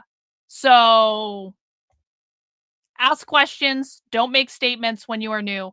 Making statements when you are new as though you know anything is not a good idea. No, that's not what he means. That's not what he means. What he means is white people and Christianity. That's the cultural normativity for the left is about oh my fucking God. It's going to be one of those fucking nights. I can already tell. Cultural normativity for the left means upholding the norms that uphold capitalism.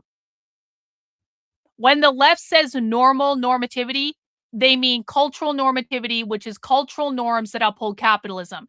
When conservatives say tradition, they do not mean the same thing. They mean white people and one man and one woman, and you don't even know what a woman is. There are two genders and Christianity. That's what they mean. Mostly Christianity and white people, but the other stuff's in there too. So we're talking about two different things. When conservatives use the word normativity or normal, they do not mean the same thing as the left. Okay, let's get back to the important part, which is trans pirates. Bet no one else on the internet's ever told you about trans pirates. You're welcome. Untold numbers of trans pirates sailed across the open seas in the golden age of piracy in the Caribbean. It was not altogether uncommon at the time for women to pass as men while sailing in the Navy, on mercantile ships, and as pirates. The two most well-known trans pirates of the era are Reed and Bond.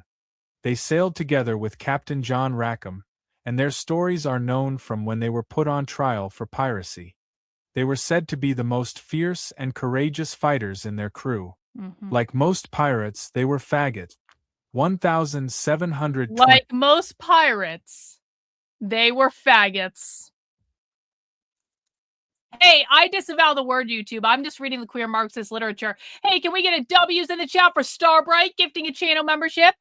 Thank you so much, Starbright. I really appreciate that. Let me add that to our tally. We got 8% of the way there. 1,725. Since 1707, the Societies for the Reformation of Manners carried out systematic attacks on London's queer underground. More than 20 Molly houses were raided by police in London, and many Mollys publicly dragged and hung for cross-dressing. But on one day in 1725, the police attempted a raid of a Covent Garden Molly house, and the crowd of Mollys, many in drag, fiercely and violently fought back. 1728 to 1749. To cite but 4 examples, toll gates were demolished by bands of armed men dressed in women's clothing and wigs in Somerset in 1731 and 1749, in Gloucester in 1728, and in Herefordshire in 1735. 1,736. Porteous riots, which were sparked by a hated English officer and oppressive custom laws and expressed resistance to the union of Scotland and England, were carried out by men disguised as women and with a leader known as Madge Wildfire. 1760s. This was the decade of the White Boy Commons restoration movement in Ireland. The White Boys, a peasant guerrilla group who called themselves fairies and did mischief at night, were a central feature of the rural class war. They destroyed enclosures, sent threatening letters to elites, reclaimed properties seized by landlords, and freed bound apprentices. They were finally put down by armed force. Their spirit inspired the formation of the Lady Rocks and Lady Clares in the 1820s and 1830s, and the later Ribbon Societies and Molly Maguires, all of whom cross-dressed, and were involved in Ireland's anti-enclosure and anti-colonial struggles. 1770s.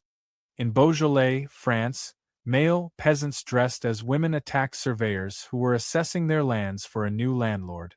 1812. One of the early Luddite rebellions against the Industrial Revolution was led by General Ludd's wives, two cross-dressed workers.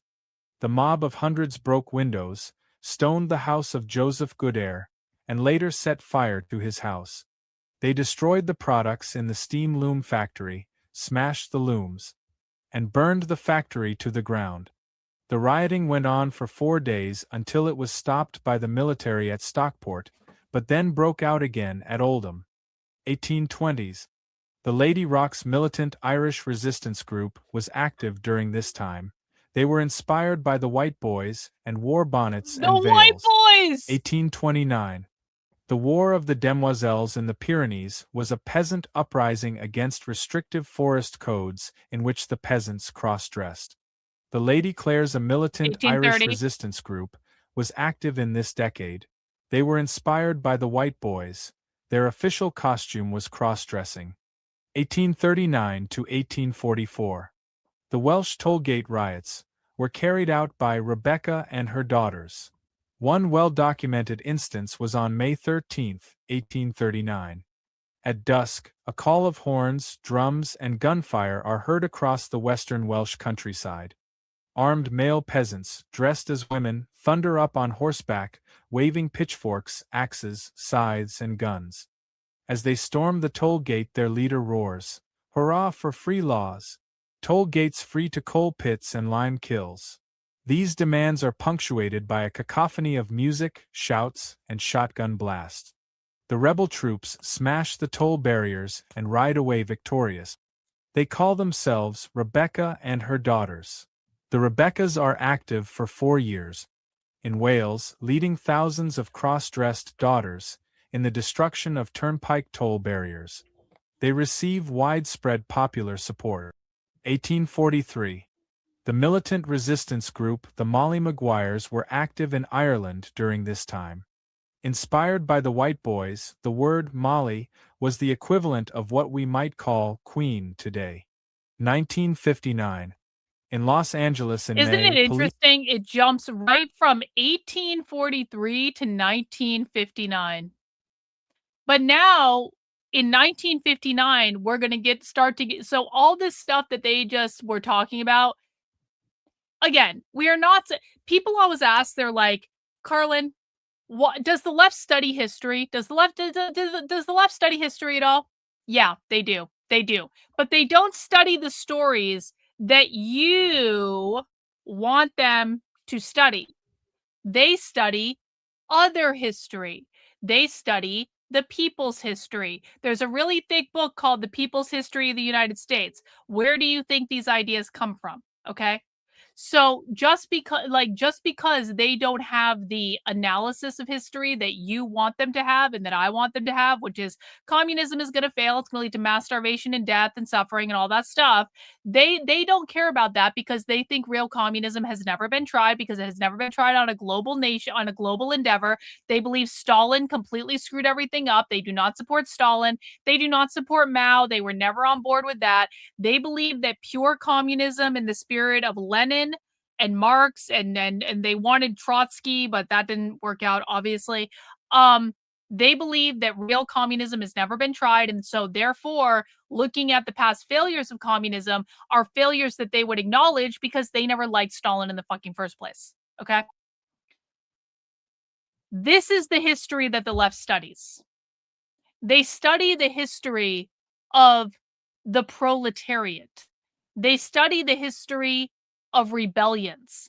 They study the history of people who have been pushing back on the propertied system for centuries and centuries and centuries. And this is part of what goes into their propaganda. When you are reading far left zines, which zines are the propaganda of the far left, for people who don't know that term, that is Zines, zines.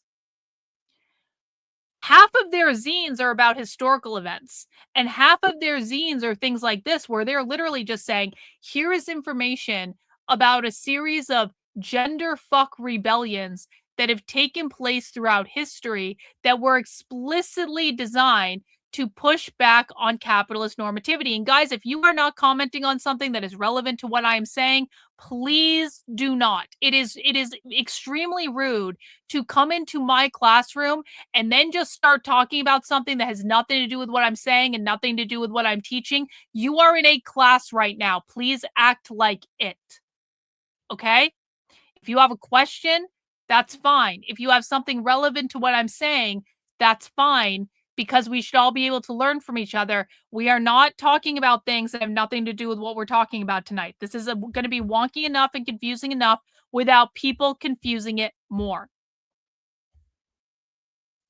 Now, as we move into the 1959 section, we are moving into what happened in the United States. I have a genuine question. I understand we are learning their beliefs. No. How I did not say that Howard Zinn influenced their beliefs. That is okay. The first thing you need to do is not make shit up. That's step number 1, okay? Don't make shit up. I did not tell you that Howard Zinn influenced these people. Those words never came out of my mouth. So no. The first part of your statement is completely wrong, and you need to unlearn that immediately. Could they be misinterpreting the rioters just by hiding their faces, like wearing masks? No, because that's not what mask wearing is about. Mask wearing is about community care, collective care. It is about protecting the collective from the pandemic. They still believe the pandemic is a real thing. The wearing of masks is not about hiding their identities. They wear masks in their private spaces where they all know each other. So no, you are completely incorrect with everything that you said. I appreciate you asking the question, but just no.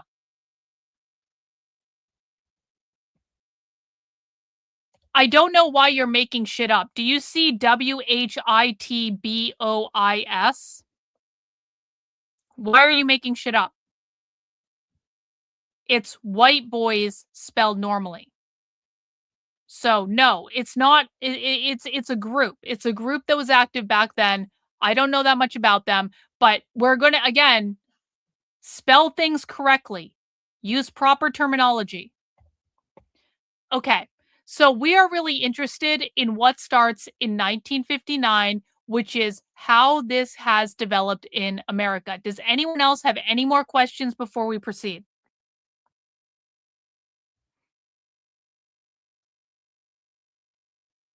Okay. In Los Angeles, 1959. In Los Angeles in May, police attempted a raid on Cooper's Donuts, a late-night hangout for drag queens, butch hustlers, street queens, and johns. The cops demanded IDs. The queers fought back. Donuts and coffee cups become projectiles. Fighting spilled out onto the street. The cops, taken by storm, called for backup. Rioters were arrested and the street was closed off for a day. Okay. I want to explain this for people who don't know what we're talking about. 1959 was a very early instance of so-called queer people fighting back against the cops. It was at Cooper's Donuts in Los Angeles, and essentially, it's important for people to understand this. All of the most famous queer. Let me ask you the question. Let me see who's paying attention. Pop quiz. What do the most famous queer riots in history have in common? What were they fighting against? The most famous queer riots in history were riots against blank.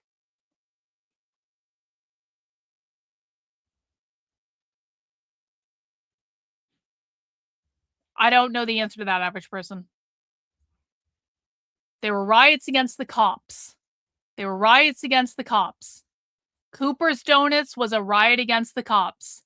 Compton's cafeteria riot, which we're going to learn about next, is a riot against the cops. The Stonewall riot was a riot against the cops. They were a riot against the police. It is important that people understand this because the police are seen by the left as the managers of capitalism, the protectors of capitalism, the protectors of property, the enforcers of cultural normativity. One of the biggest things that queer liberationists talk about throughout history, and you just saw them doing this, is laws against cross-dressing, laws against dressing outside your assigned gender at birth. Because, of course, one of the ways in which they are trying to completely gender fuck society is by creating non-binary standards of dress. And that was literally made illegal throughout history. Like, if you were a man and you were found wearing women's clothes like at night in San Francisco, you could get arrested, okay? There were laws against wearing women's clothes. And so you saw that all throughout their historical timeline where they kept saying men were wearing women's clothes, women were dressed like men. There were laws against cross-dressing. There were laws against drag. There were laws against wearing the opposite gender's clothes. This is one of the primary ways in which they are trying to enforce queer culture on society in order to abolish gender. I'm not suggesting that women need to wear skirts and men get to wear, like, I'm not suggesting people have to subscribe to gender norms. What I want people to see is the modes of dress throughout history for these people have been one of the points of contention that they bring up over and over and over and over again. The police, because there were laws against men dressing like women and women dressing like men, the police were the enforcers of cultural normativity when they arrested people to enforce these laws. And so when you see these early queer liberation riots, they are riots against the cops. They are riots against cultural normativity. They are riots against capitalism. That is what they were fighting against. And it started, and I usually don't talk about this one, I should probably talk about this one more, with Cooper's Donuts in 1959 in Los Angeles. Rioters were arrested in And then we'll 1959. In Los Angeles in May, police attempted a raid on Cooper's Donuts, a late-night hangout for drag queens, butch hustlers, street queens, and johns. The cops demanded IDs. The queers fought back. Donuts and coffee cups become projectiles. Fighting spilled out onto the street. The cops, taken by storm, called for backup. Rioters were arrested and the street was closed off for a day. 1966. In August 1966, the management at Compton's cafeteria called the police on a group of young queens who were being... It skipped a section of the text, so I'm going to read it. In August 1966, the management at Compton's cafeteria, an all-night San Francisco hangout for drag queens and hustlers in the Tenderloin neighborhood in San Francisco, called the police on a group of young queens who were being rowdy. In August 1966, the management at Compton's cafeteria called the police on a group... No.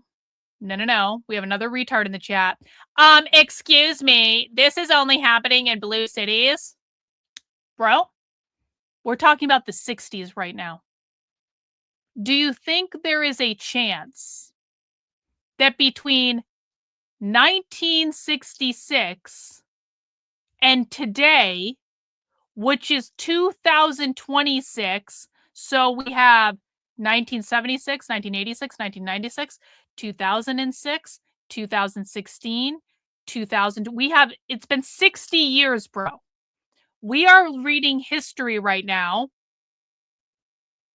It's been 60 years.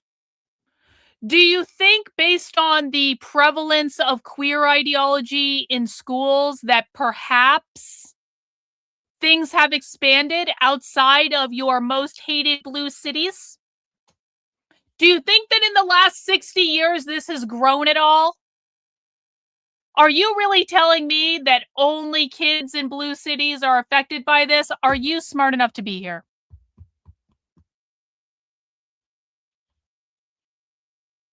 We got W's in the chat for Nathaniel. Thank you so much for the gifted channel membership, Nathaniel. I really, really appreciate it. Bring us up to 9. Guys, I would really like to hit 25 gifted channel memberships by the time we finish this essay. Can we do that? That would be rad. That would be rad. Hey, thanks, old sub, for the super chat. I appreciate you. Sorry, I had to leave the stream to handle a family thing. What up with hardly any memberships? We should be at 50% by now, comrades. Did I miss it? I'm wondering the same thing. It's been a rough couple days in terms of memberships, old sub. And quite frankly, I don't want to have people like old sub and Cynthia gifting all the fucking memberships. I want other people to do it too. Can we get a membership roll in the chat right now? We got Duchess in with 5 channel memberships. W's to Duchess.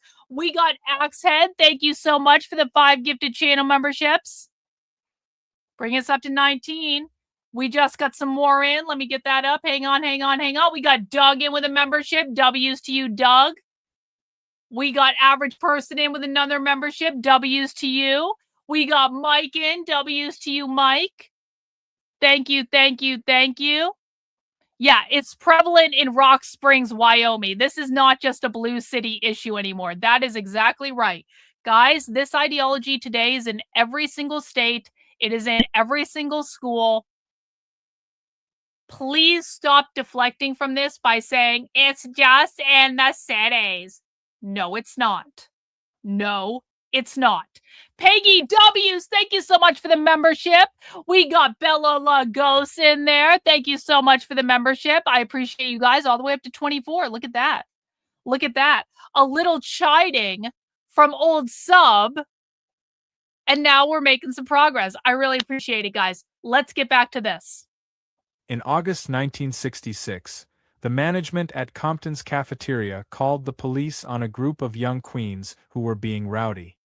A police officer who was used to roughing up Compton's regulars grabbed a queen. She threw her coffee in his face. A fight broke out. Plates, trays, cups, and furniture were thrown. The plate glass windows of the restaurant were smashed. Police called for backup as the riot took the street. The windows of a cop car were smashed and a newspaper stand went up in flames. 1969. On June 28, the police conduct a routine raid of the Stonewall Inn in Greenwich Village, New York. They began to round up trans people, drag queens and kings to be arrested for cross-dressing, which was illegal. Hostility grew and grew until an officer shoved a queen, who responded by hitting him on the head with her purse. The crowd became fierce. Cops were pelted, first with coins and then with bottles and stones. When a bull dyke resisting arrest called to the crowd for support, the situation exploded. The crowd tried to topple the paddy wagon while the police vehicles got their tires slashed. The crowd, already throwing beer bottles, discovered a cache of bricks at a construction site. Cops were forced to barricade themselves inside the inn. Garbage cans, garbage, bottles, rocks, and bricks were hurled at the building, breaking the windows. Rioters ripped up a parking meter and used it as a battering ram. The mob lit garbage on fire and sent it through the broken windows, squirted lighter fluid inside and lit it. Riot police arrived on the scene, but were unable to regain control of the situation. Drag queens danced a conga line and sang songs amidst the street, fighting to mock the inability of the police to re-establish order. The rioting continued until dawn and for the next 4 days. Crowds filled the streets and smashed more cop cars, set more fires, and looted stores. Yo, we got Average Person getting us to our first essay goal of 25 memberships. Thank you so much, Average Person, for that. We got Derpy Dan in with a membership. W's to you, good sir. Thank you so much for that. I really appreciate it, guys. If I teach you something new that you didn't know before, the rule is you throw in a channel membership. It's the way it goes. It's the way it goes. Okay, so now we have 3 milestone moments in the United States in queer history. We have Cooper's Donuts riots in 1959. We have Compton's cafeteria riot in 1966. And we have the most famous queer liberation riot, Stonewall, in 1969. Now, what I want people to understand, they're about to get into the more history here. They're about to talk about Marsha P. Johnson and Sylvia Rivera, who were both at the Stonewall riot and stuff like that. And we're going to learn about that. But I want people to understand, it was around this point that you had, I explained earlier about the difference between like normie gay rights activists who just wanted to get married and assimilate to society and queer liberationists. Back in the 70s, when all this shit was popping off, one of the reasons people find this confusing is because back in the 70s and into the 80s, the normie gay rights activists were kind of working side by side with the anti-assimilationist queers. So it wasn't that they agreed on everything. And in fact, if you go back and read their writings, as I have because I'm writing a fucking book on this, if you go back and read their writings, there was constant fighting between these people. There was constant fighting between, we just want to assimilate to polite society, and we just want to be accepted and just want to be allowed to be gay, and that's all we really want. We just want to be accepted and allowed to be gay. And they were fighting with the anti-assimilationists who were like, fuck you, we're not assimilating to anything, fuck gender, fuck capitalism, blah, blah, blah. And they were always fighting with each other. But in the 70s and into the 80s, they were kind of, it seemed from the outside, like they were also kind of working together. It was kind of like, you know what it was? It was like a married couple who like, maybe they shouldn't have gotten married and they're fighting all the time, but ultimately like they think that they're staying to, you know what it is? They're staying together for the kids. That's what it is. It's like a married couple that probably shouldn't have gotten married in the first place because they have completely different values and they're fighting all the time, but they are staying together for the kids. Do you guys understand what I mean by that? The assimilationist normie gay rights activists were basically in an abusive relationship with the anti-assimilationists where it's like these two groups never went together, but they thought they did. Because they thought it was about gay people and they thought it was about, you know, everyone being treated equally. That was never what it was about. And the normie gay rights activists were always very confused about this. And those two groups were always fighting, but they were married for the kids. And so it was like they were trying to work together. So they were kind of going side by side. This all starts to fall apart, by the way, in 1990. With the release of something called Queers Read This that we will talk about another day. We've already talked about it on the channel, but I want people to understand this was a dysfunctional marriage for like decades. 1 in the chat if you understand what I'm saying, 2 in the chat if you're confused. No, they wouldn't. It seems to me normal gay people would be perfect infiltrators into these groups. Well, you might think that if you don't understand what queer means, but queer is not about being gay, queer is not about being trans, so no. Normie gays would not be perfect infiltrators because this has nothing to do with being gay or trans. It has to do about anti-capitalism and anti-assimilationism. So no, they would not be good infiltrators. Gays Against Groomers is a grifting, astroturfed, conservative retard group that doesn't actually do anything and that steals from people all the time and that is run by a narcissist. So no, Gays Against Groomers is not a group I endorse. Gays Against Groomers is a grifting op to make the leader of the group rich and relevant, and that's really all it is.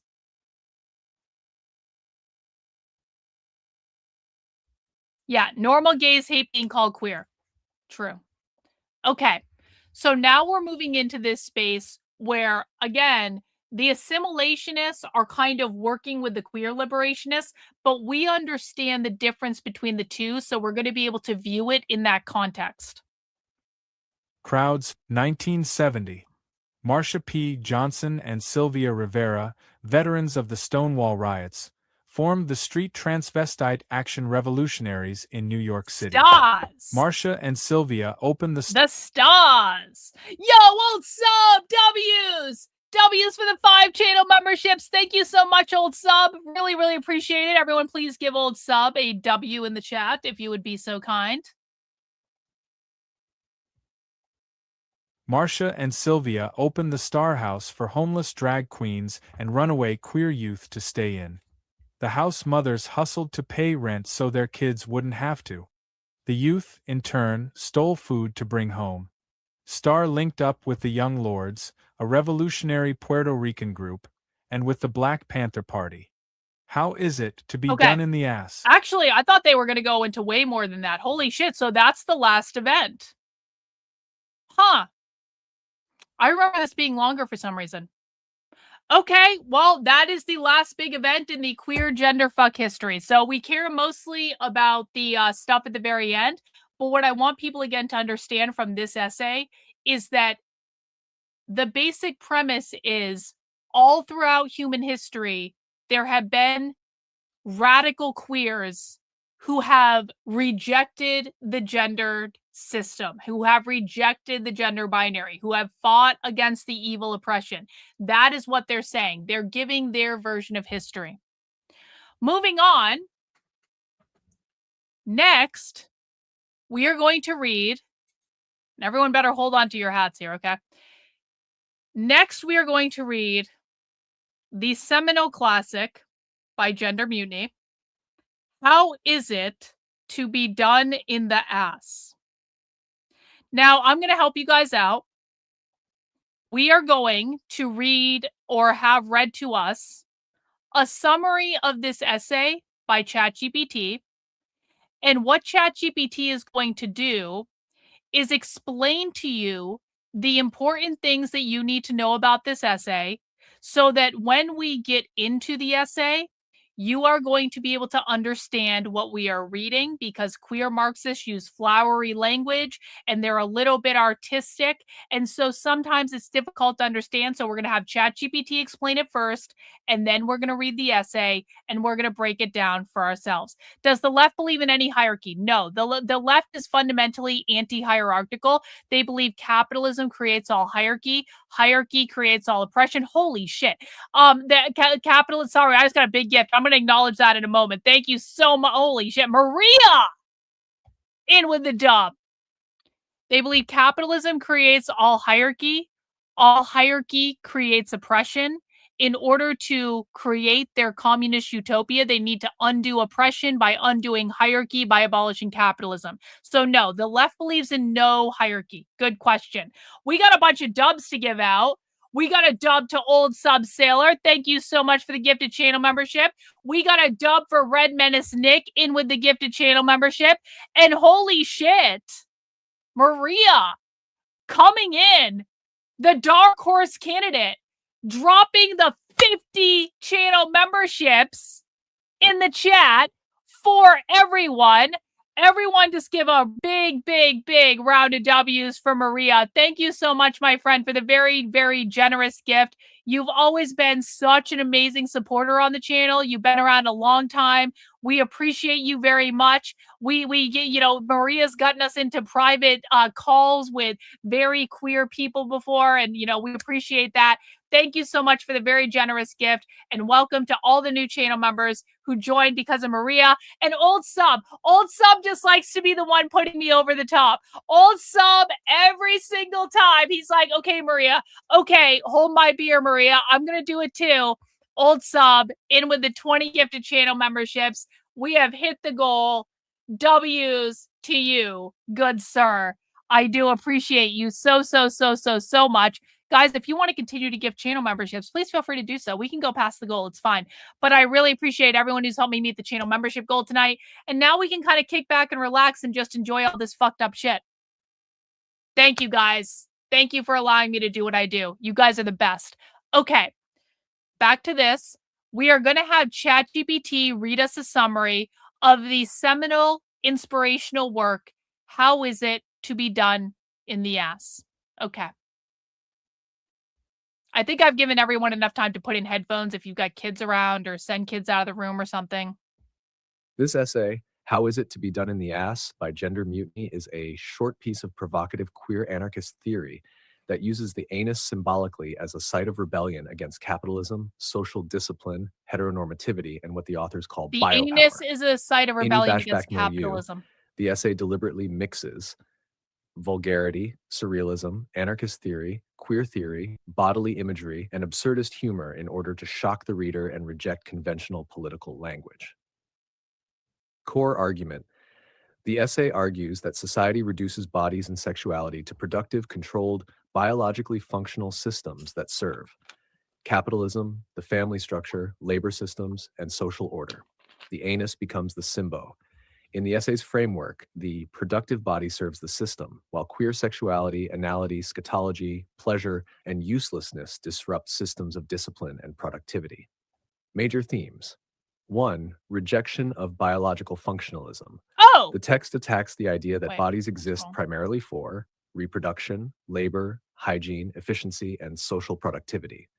The anus is portrayed as something capitalism tries to regulate into a purely biological function, stripped of pleasure or transgression. Capitalism. Or 2, the body as political terrain.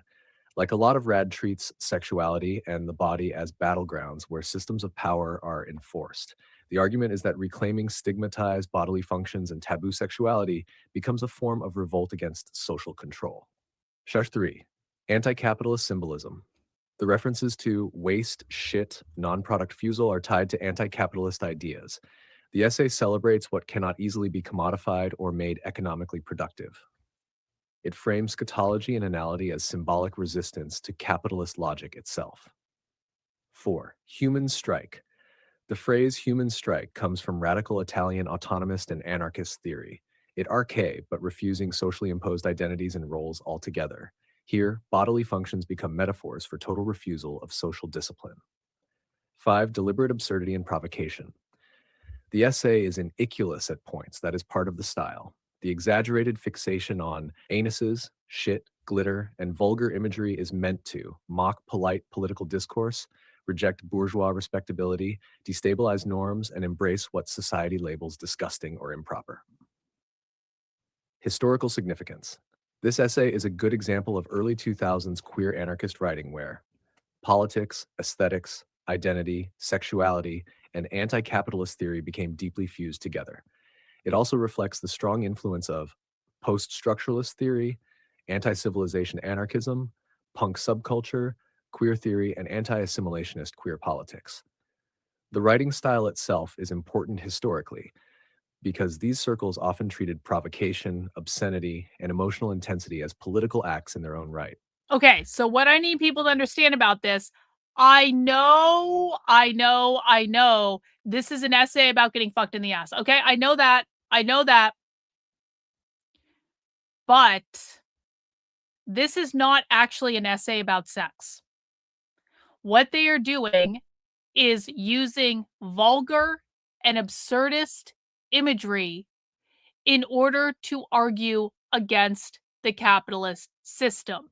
And I want you to understand this, and I want you to listen to the AI because you might not believe me when I explain this. The AI has just explained this to you. This is a provocative queer anarchist theory that uses the anus symbolically as a site of rebellion against capitalism, social discipline, normativity, and other things. Okay? So you can't let the absurdist, vulgar language distract you from the arguments that they're making, because the arguments that they're making are fundamentally against the capitalist system. It's not actually about getting fucked in the ass. They're doing that to be shocking. They're doing that because when you are in these types of subcultures, this is the type of imagery that blows your hair back. Can we take one of the most vulgar things, the most vulgar images, and make that into a representation of everything that we see going on in the world, okay? It's about disgusting people because they believe that capitalism in itself is disgusting. You have to view this with an artist's eye. You cannot take this literally. That is not what it is, okay? So now that we have heard the ChatGPT explanation, we're going to read the essay. Everyone ready? Everyone, you guys think you can handle this? Do you guys think you can handle it? One in the chat if you're ready and you've prepared yourself mentally. 2 in the chat if you're afraid.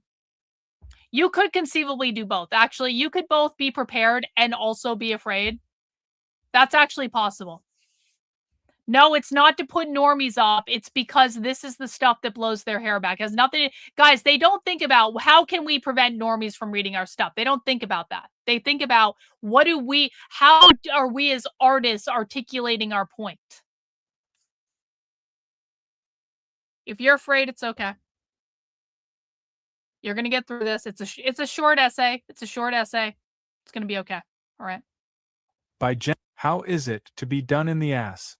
By gender mutiny. The urge to shit is also a whatever urge. Bakunin. We have been our o bed o f o u r anuses. No, the AI is reading it weird. I will read it. Don't worry. No one fucking clip this. We have been robbed of our anuses. Just so they can turn them into parts for their ignominious machine, which produces capital, exploitation, and the family. Okay? They're saying that capitalism, or excuse me, the anus is a tool. No. Hang on. How do I want to explain this? Capitalism is preventing them from getting full enjoyment of being fucked in the ass because of its need to produce the family and an exploitative system, is my read. Okay. We have been our o bed o f o u r anuses, just We've been so they robbed can of our turn them into anuses. parts for their ignominious machine, which produces capital, exploitation, and the family.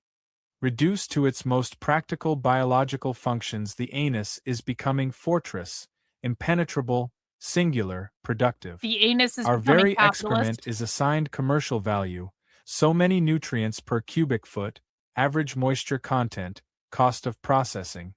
To reject the commodity logic of shit, we embrace the anus becoming flour, pleasurable, penetrable, commune. Okay. The anus is going to become flour when they are engaging in pleasure and penetration and commune with the collective. The anus becomes flour when it is queer. The anus is being used to reproduce capitalism, exploitation, and the family, and they want to queer the anus by making it become flour, pleasurable, penetrable, commune. Yeah, the world is not socialized until all anuses are socialized. Yep. The impenetrable communal flowering anus. Yep. Yep. The anus has 5 muscles, the flower 5 petals, the fist 5 fingers. The anus is the common sexual nexus, an enclosure in the commons of pleasure. We refuse the mediation of our anuses under the logic of biopower, instead unveiling their insurgence by elaborating a logic of scat. In other words, the anuses of our revolt are scatological rather than biological. Aha. The human strike blossoms at every point of rupture, which is to say, at every point of emergence. Let us speak of the anal rupture, the emergence of fecal matter from our bodies. Oh my God. The human scatological strike will produce nothing in the act of defecation, while leaving nothing behind but an empty rectum. In the space of this void, we become whatever singularities. Our feces, freed from the logic of capital, take lines of flight toward police, while our anuses, no longer mere appendages of flesh upon a machine of nitrate circulation, are filled with found objects. Our anuses becoming glitter, shit, whatever. Shit on everything. The Pentagon Bumfuck Committee. Okay, that's it. It's over. I told you guys that one was short. Okay? I told you. We did more build up than we did essay reading because it's so fucking short. Yeah, see, that's enough though. You're not prepared for this. But again, you can see with the essay it is some serious shit. You're right about that. It is true. It is true. No. I am not going to read it. I think the AI was clear.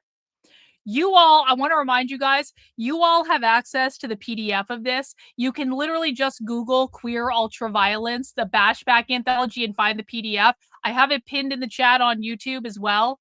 You all have that. You can go back and read it yourself, Chris. And I'm pretty sure you've already been here another time when we read this essay, so I know you know what it said. Yeah, and we have a retard in the chat that thinks this essay is about anal sex. Bro, this has nothing fucking to do about anal sex. It has to do with it being pushing back against capitalism. My God. Why do we always have retards in my chat? Why? Conservatives cannot be trusted to like analyze this stuff correctly. Anyway, that is the classic how it is to be done in the ass. It's not about anal sex. It's about they're basically saying the anus has been stolen by capitalism and they want to reclaim the anus for queer communism because they don't want the anus to be upholding everything that's wrong with society. They want their feces freed from the logic of capital take lines of flight towards the police. So again, the first thing they're talking about shit is they're saying we're throwing shit at the police because they believe in police abolition and stuff like that. Everyone understand? Okay. Hey, Tayton. Seriously, I come in and that's the title I see. Are we doing so? This is socialism, Tayton. This is socialism. Welcome to Queer Marxism, bro. Welcome to the wonderful world of queer Marxism. All right, our next essay. Let me get this in the chat GPT, and we'll do the same thing again where we have chat GPT explain this. This one is longer and more in-depth. But I think we can all agree that if one had to be short, probably the anal sex one is good to be short, but this essay is much longer. Let me get the whole thing in chat GPT. Okay.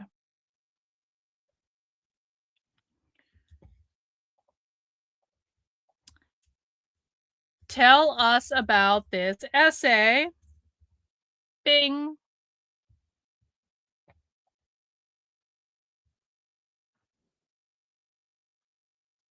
What drawing? I saw it. I'm not dealing with it, Reagan. I'm not dealing with it, okay? I saw the fucking stick figure. I just didn't want to deal with it.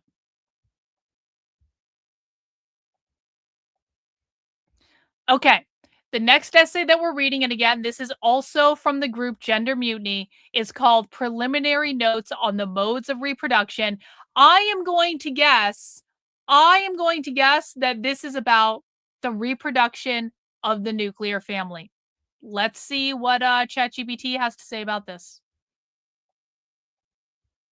Preliminary Notes on Modes of Reproduction by Gender Mutiny is probably one of the densest and most theoretical essays in the DEF. The Queer Ultraviolence Bashback anthology attempts to explain the evolution of Western social order through different modes of reproduction, meaning different systems for producing, identity, subjectivity, social order, political systems, and human meaning. The essay blends queer theory, Oh, it's more about Marxism, just social reproduction post-structuralism, in general. Okay. psychoanalysis, nihilism, anti-capitalist theory, and anarchist philosophy into a grand theory of civilization and identity. The core structure of the essay is divided into 4 major stages. Creationism, one unified order under God. The essay begins with creationism representing pre-modern monistic society. In this framework, God-I existence, reality is unified and hierarchical. Man reflects God. Woman exists only as absence or secondary being. The authors argue that in monistic systems, there is only one true subject, one truth, one order, one center of meaning. Woman is described as excluded or void within this structure because difference itself threatens the unity of the system. This section is essentially describing medieval Kur-Hai and unified hierarchical civilization. Number 2, procreationism, the modern binary world. The second section argues that modernity replaced divine creation with biological reproduction. Instead of, open quote, God created me, close quote, modern society says, open quote, my parents produced me, close quote. T-dualism, the family structure, modern politics, liberalism, capitalism, and dialectical conflict. The essay argues that modernity runs on binaries, male-female, bourgeois proletariat, state people, left-right, self-other. The family becomes the central reproductive institution of modern capitalism. Ah, there it is. A major argument here is that capitalism survives by reproducing itself through conflict rather than suppressing nethas. Essay discusses Marxism, dialectics, class struggle, liberal democracy, and even May 1968 in France. The argument is rebellion often gets absorbed back into capitalism, and opposition itself becomes part of the system's reproduction. Number 3, Interesting. recreationism, postmodern identity capitalism. This is probably the essay's central thesis. The authors argue that contemporary produces workers, families, or stable class identities. Instead, it reproduces fluid identity, wild brands, social media selves, and endless personal reinvention. This is what they call open quote, recreationism, close quote. The key idea, people are now constantly pressured to recreate themselves through identity production. Examples they point to: social media, consumer identities, gender proliferation, branding, self-curation, constant self-reinvention, precarity in labor markets, endless education, upskilling. The essay argues that capitalism profits from producing more identities, commodifying difference, and turning individuality itself into economic activity. One of the essay's most important claims, open quote, even queer identity politics can become part of capitalist reproduction, close quote. That is a major theme throughout Gender Mutiny Mary Nardini writing, Radical Ident the System. Number 4, nihilism, the purely negative project. The final section argues that even radical queer identity politics often remain trapped inside systems of reproduction because they still produce identities, communities, meanings, and new social forms. The authors contrast positive queer politics with pure negation. This becomes an openly nihilistic argument. The essay claims true negation would mean abolishing identities entirely, abolishing systems of reproduction, a jick of society, and even abolishing the self itself. This is where the essay becomes extremely abstract and apocalyptic. The recurring imagery, collapsing towers, abortion, voids, suicide, annihilation, death drives all symbolize total rejection of civilization's organizing structures. Major themes and takeaways. 1. Capitalism absorbs opposition. One of the essay's strongest themes is that capitalism survives by incorporating resistance into itself. The authors argue class struggle, identity politics, self-expression, and even that reproduce capitalism rather than destroy it. Identity itself becomes commodified. The essay argues modern identity is increasingly produced, marketed, curated, and consumed. This is a critique of social media identity culture, branding, corporate diversity politics, and individualized self-construction. Queerness as negation. The authors treat queerness not primarily as LGBT identity, but as a force of destabilization against social reproduction itself. However, they also argue mainstream queer politics gets absorbed into capitalism once it becomes institutionalized. Half 4, revolutionary pessimism, nihilism. Unlike traditional Marxism, the essay is deeply pessimistic about revolution, liberation, political programs, and social movements. It repeatedly argues systems absorb resistance, identities become commodified, and negation itself is difficult to sustain. This leads toward the essay's nihilistic conclusion. Historical significance. This essay is an unusually clear example of the transition from earlier anarchist and queer activism toward anti-social queer theory, insurrectionary nihilism, and postmodern anti-politics. It reflects strong influence from entity, people, French philosopher, entity, Pichefrère, people, Gilles Deleuze, and Félix Guattari, Foucault. people, French psychoanalyst and philosopher. Entity, people, Jean Baudrillard, French philosopher, It's so weird how it's reading autonomist. it. That's funny. Marxism, anti-civilization. Michel Foucault, li Gilles Deleuze, al Félix Guattari, al Jean Baudrillard. The last line is, it is less a practical political strategy document and more an attempt to philosophically map how power, identity, capitalism, rebellion mutate across historical eras. Okay. There's a couple things people need to understand if you are new to this. 1, the left believes that capitalism creates all identity categories. When I say the left in this case, I'm talking about the revolutionary queer Marxists, okay? We are not talking about Democrats. We're not talking about liberals. We're not talking about progressives. This is why it is important that you understand the difference between Democrats, liberals, and progressives and the radical queer communists that we are reading tonight, okay? Well, the people that you're not allowed to debunk are in your kids' school teaching your kids. That's why you need to deal with them. So, what queer Marxists believe is that capitalism creates all identity categories. These people do not do identity politics. These people do not support identity politics.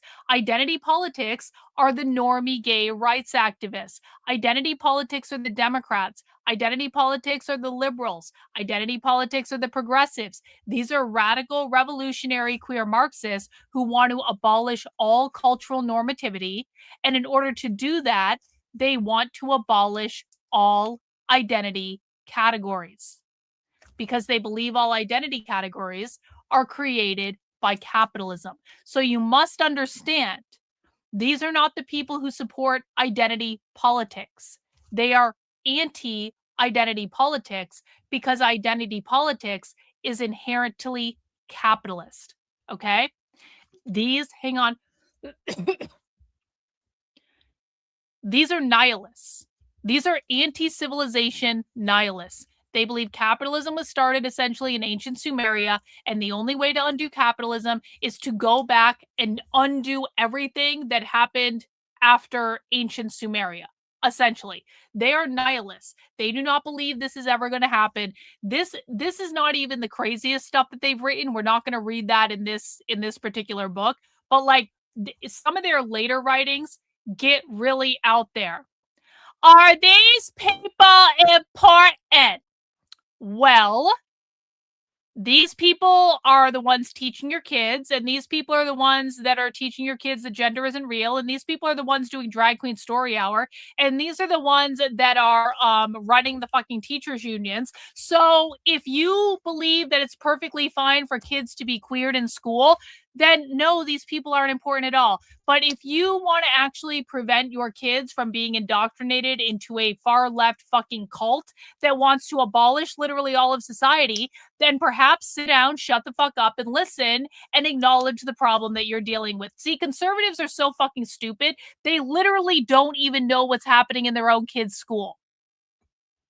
And excuse me, is this important for me to know?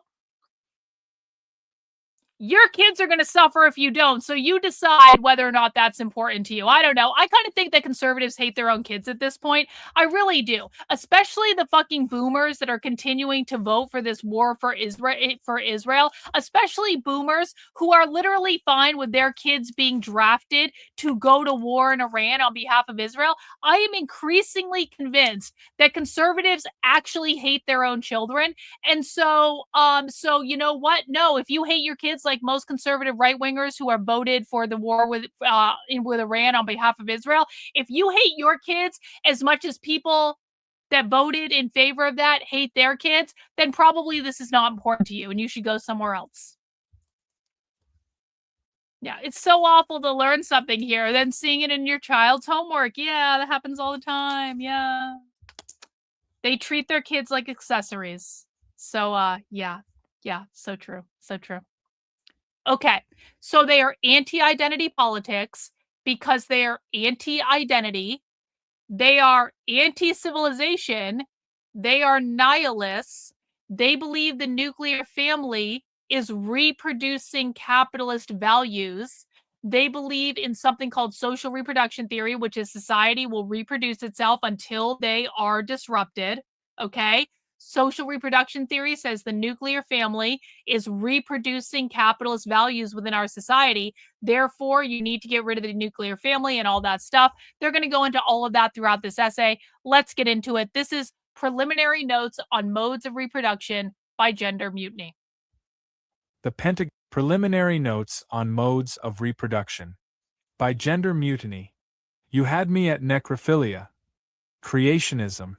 We believe in one Lord, Jesus Christ, the only Son of God, eternally begotten of the Father, God from God, light from light, true God from true God, begotten, not made, of one substance with the Father. Through him all things were made. The Nicene Creed. No logic is more complete than that of monism, though none is more often protested. As long as all creation is derived from God and his written word, no assault can breach the walls of its castle. Okay, what they're saying here, remember, the left is anti-hierarchy. What they are saying here is God is the ultimate hierarchy. If all of us come from God, like, we're not breaching that wall. We're not undoing that hierarchy, bro. God is the ultimate hierarchy. As long as all creation is derived from God and his written word, no assault can breach the walls of its castle. In truth, the logic of monism contains everything, and it can have no enemy. The cries of atheists and non-believers cannot reach the ears of its inhabitant, because heresy is logically not possible. God's reproduction adds nothing to his perfect self. God can only reproduce himself, man in his image, son in his image, copies, not offspring. God's creation is made by him only, it cannot surpass him nor exist beyond him. When God masturbates, he reproduces. Wherever his jism is spilled, life bursts forth. Oh, the Christians. I gotta send this to Amalek. Hang on.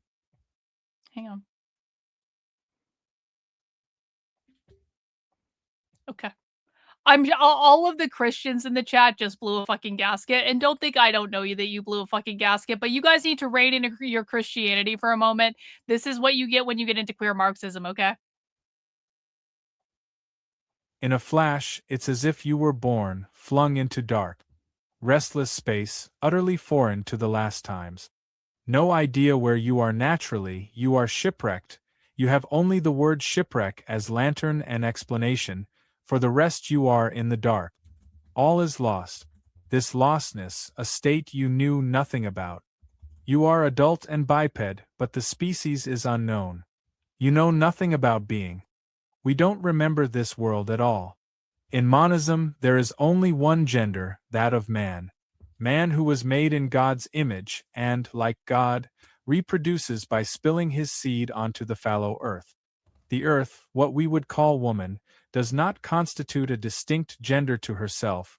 Rather, she is without singularity or soul, an empty material form like the earth itself. Wow. They're saying woman does not constitute a distinct gender, that man is the only gender. That's interesting. The earth, what we would call woman, does not constitute a distinct gender to herself.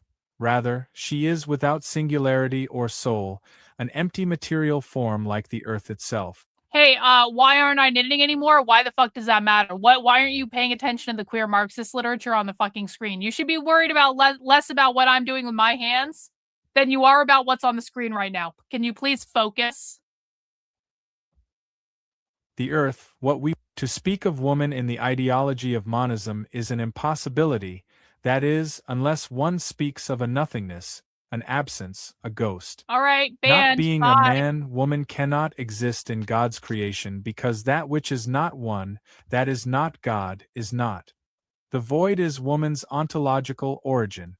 She emerges from nothingness because her existence is not only impossible but quite impermissible in monist logic. If a woman did exist, she would have to be a nothingness. And so it was only by continuously asserting her very non-existence that she was able to exist. She could not, in monist truth, be, and so she was a ghost when she lived in the garden, and it was a void that suffered the pain of childbirth, and a specter that passed through the halls of the king to leave behind traces of desire on his body. Procreationism.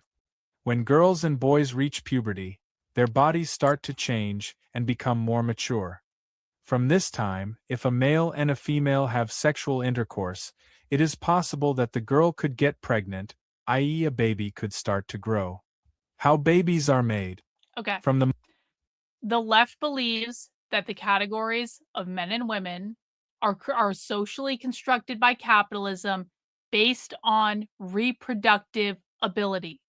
Men cannot reproduce And so they go into the workplace where they have all the power and all the money, whereas women who can reproduce are basically oppressed in the nuclear family household, where they are in charge of doing the unpaid labor of having and raising the children in the nuclear family to produce the next generation of capitalist workers.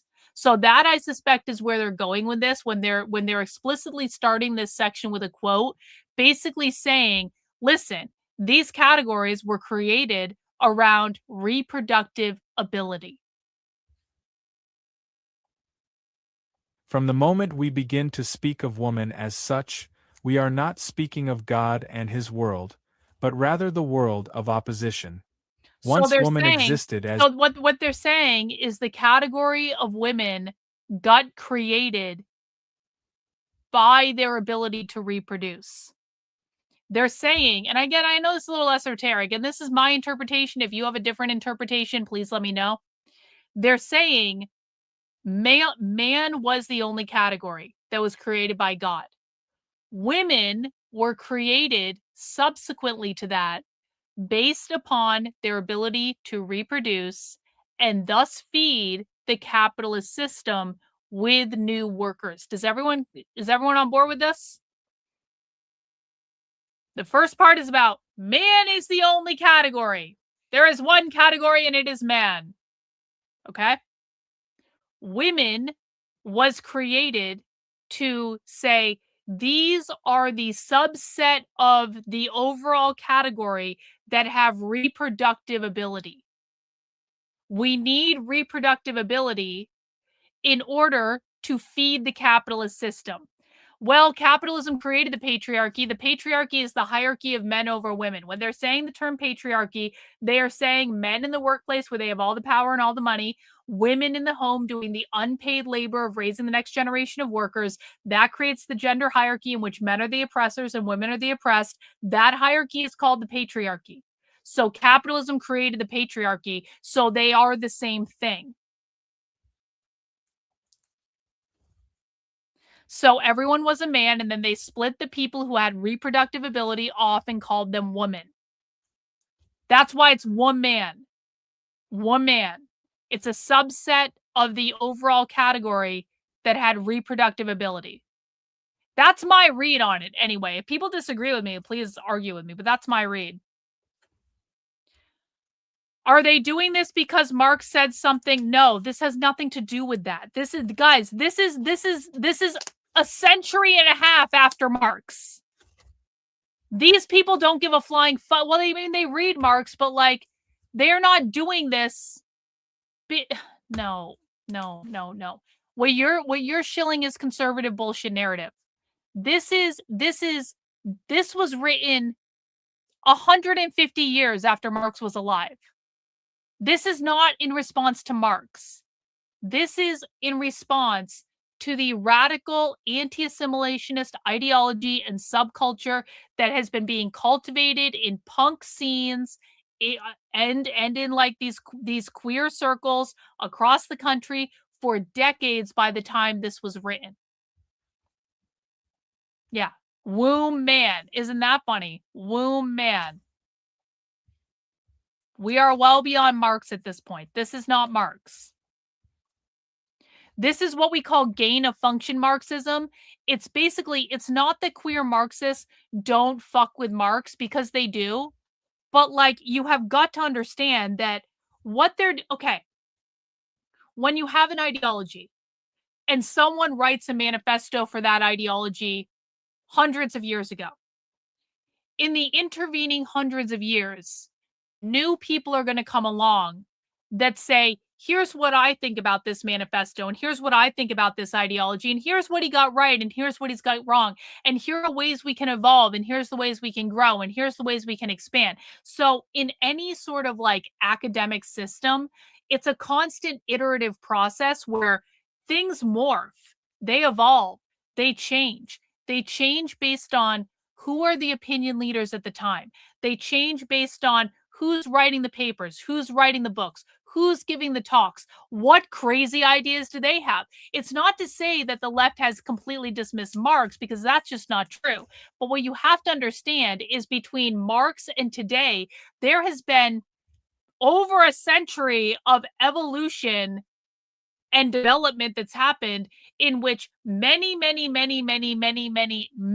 other people have influenced the direction that they went and where we ultimately find ourselves in today. This is why it is retarded for people to reference Marx and think that's the end all be all. That was a long ass fucking time ago.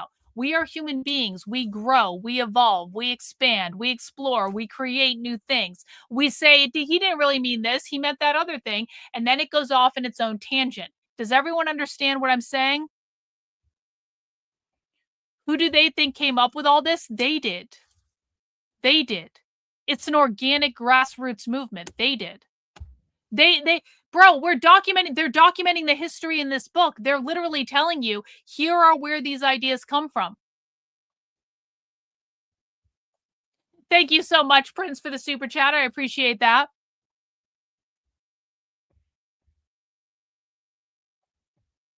Once woman existed. From the moment we begin to speak of woman as such, we are not speaking of God and his world, but rather the world of opposition. Once woman existed as even a thought, in fact in any form exceeding non-existence, monism's ontological center could not hold. It must be said that in this crisis lay an intimate potential for the utter annihilation of the existent. Would woman, as yet non-existent herself, a being of the void, who came from nothing and returned all to nothingness, could she negate the existent that was her own negation?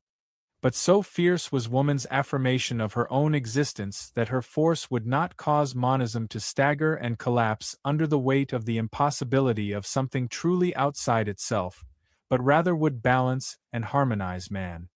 All that separates modernity from what existed before it is the radical shift from a monolithic existent to a dichotomous one. We don't stop killing ourselves. We die one another here and there, my beloved, and it's an obsession, it's an exorcism, it's a feign what we are feigning.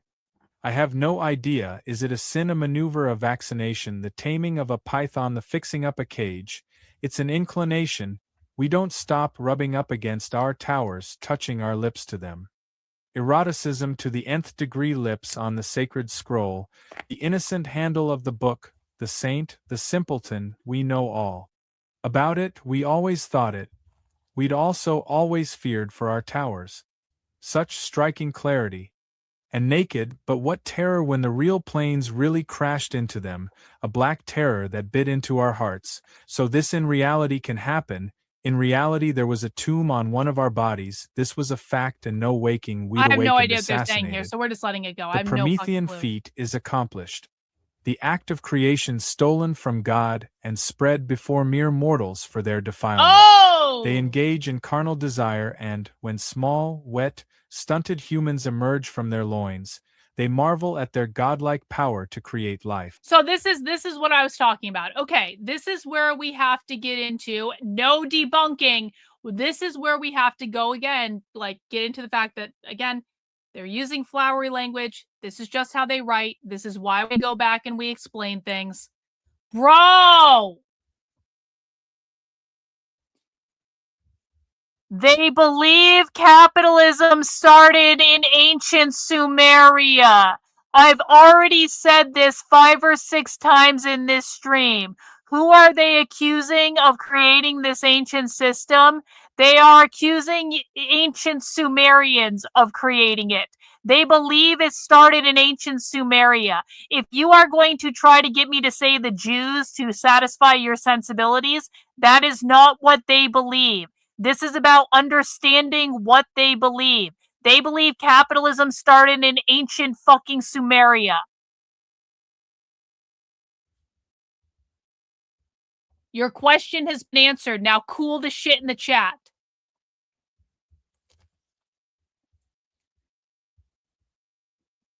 This has nothing to do with sex, Julian. What they are saying is when women embrace the ability to reproduce, They took the act of creation from God. Okay? God was the creator. God was the creator of Adam and Eve, I guess. God created all of this. When the category of women was created, it was around reproduction, which is what I explained earlier. They engage in carnal desire And they fuck and they get pregnant and then they have a baby. That's what they're saying.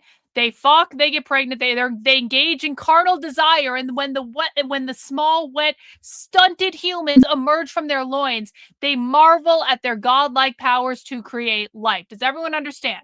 Okay? They're talking about God was the original creator. God was the original hierarchy.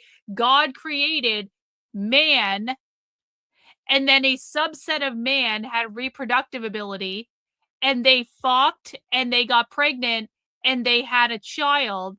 And what that means is they took the creative ability from God and they gave it to woman. And that is the defining characteristic of what the category of woman is around reproductive ability.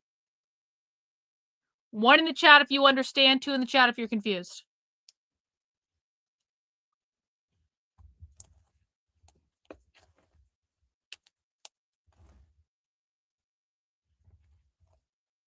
Okay. They engage in the image of the one God, the Father, the Almighty, maker of heaven and earth, no longer prevails. His creation has forsaken him, and now they bow down before false idols and genuflect before the image of the child. God still lingers here. With his masturbatory acts of creation derided, he puts autoeroticism aside and panders to the heresy of his flock. He constructs his procreative trinity: Father, Son, and Holy Spirit, Father, Mother, and Child.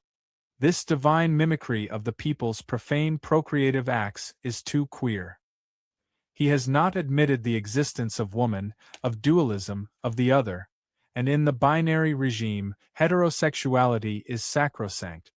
From now on, they worship the child, while before the Creator had been the object of Heterosexuality is sacrosanct because you do not have reproduction without it.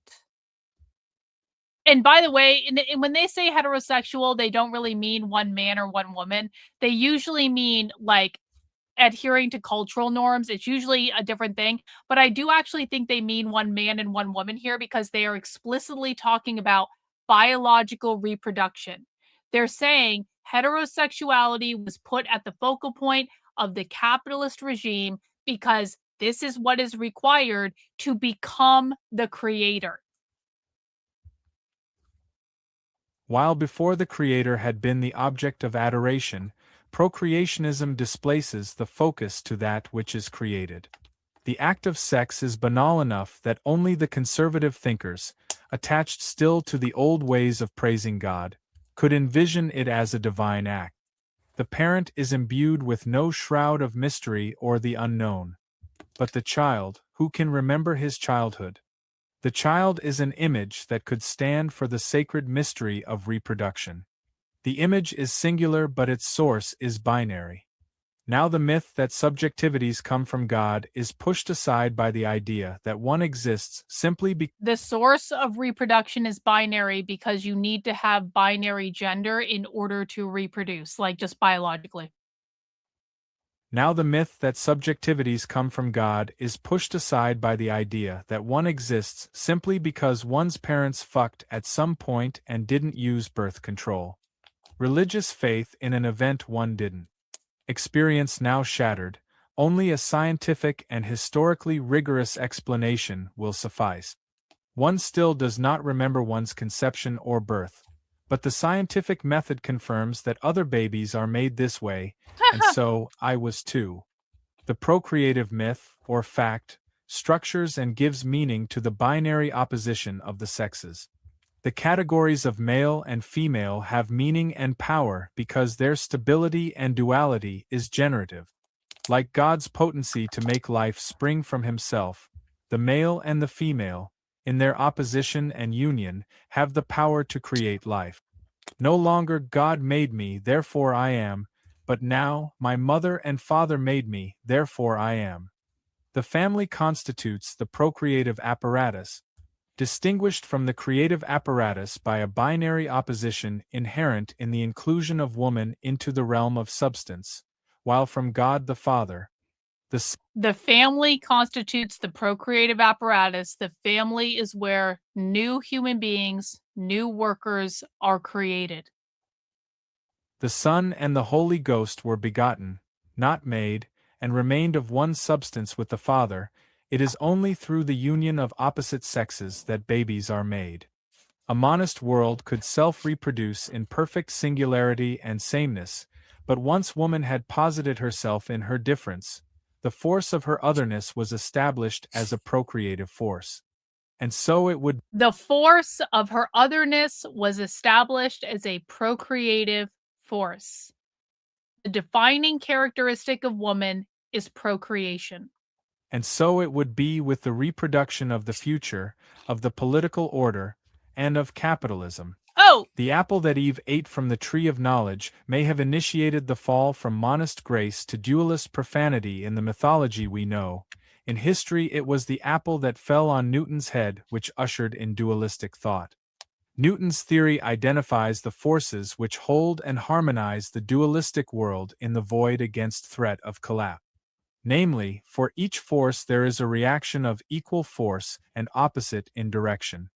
A simple example in the system of Newtonian physics explains how two heavenly bodies of sufficient velocity can orbit each other in harmony through the dynamic of their relative forces of gravity without collapsing into each other and spreading their dust into the void.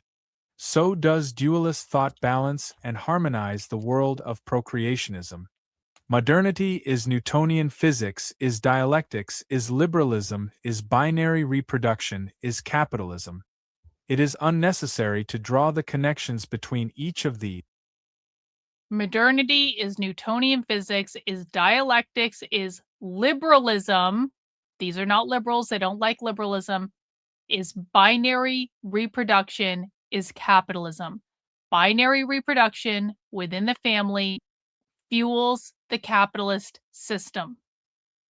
It is unnecessary to draw the connections between each of these, when each is an aspect of the self-same logic.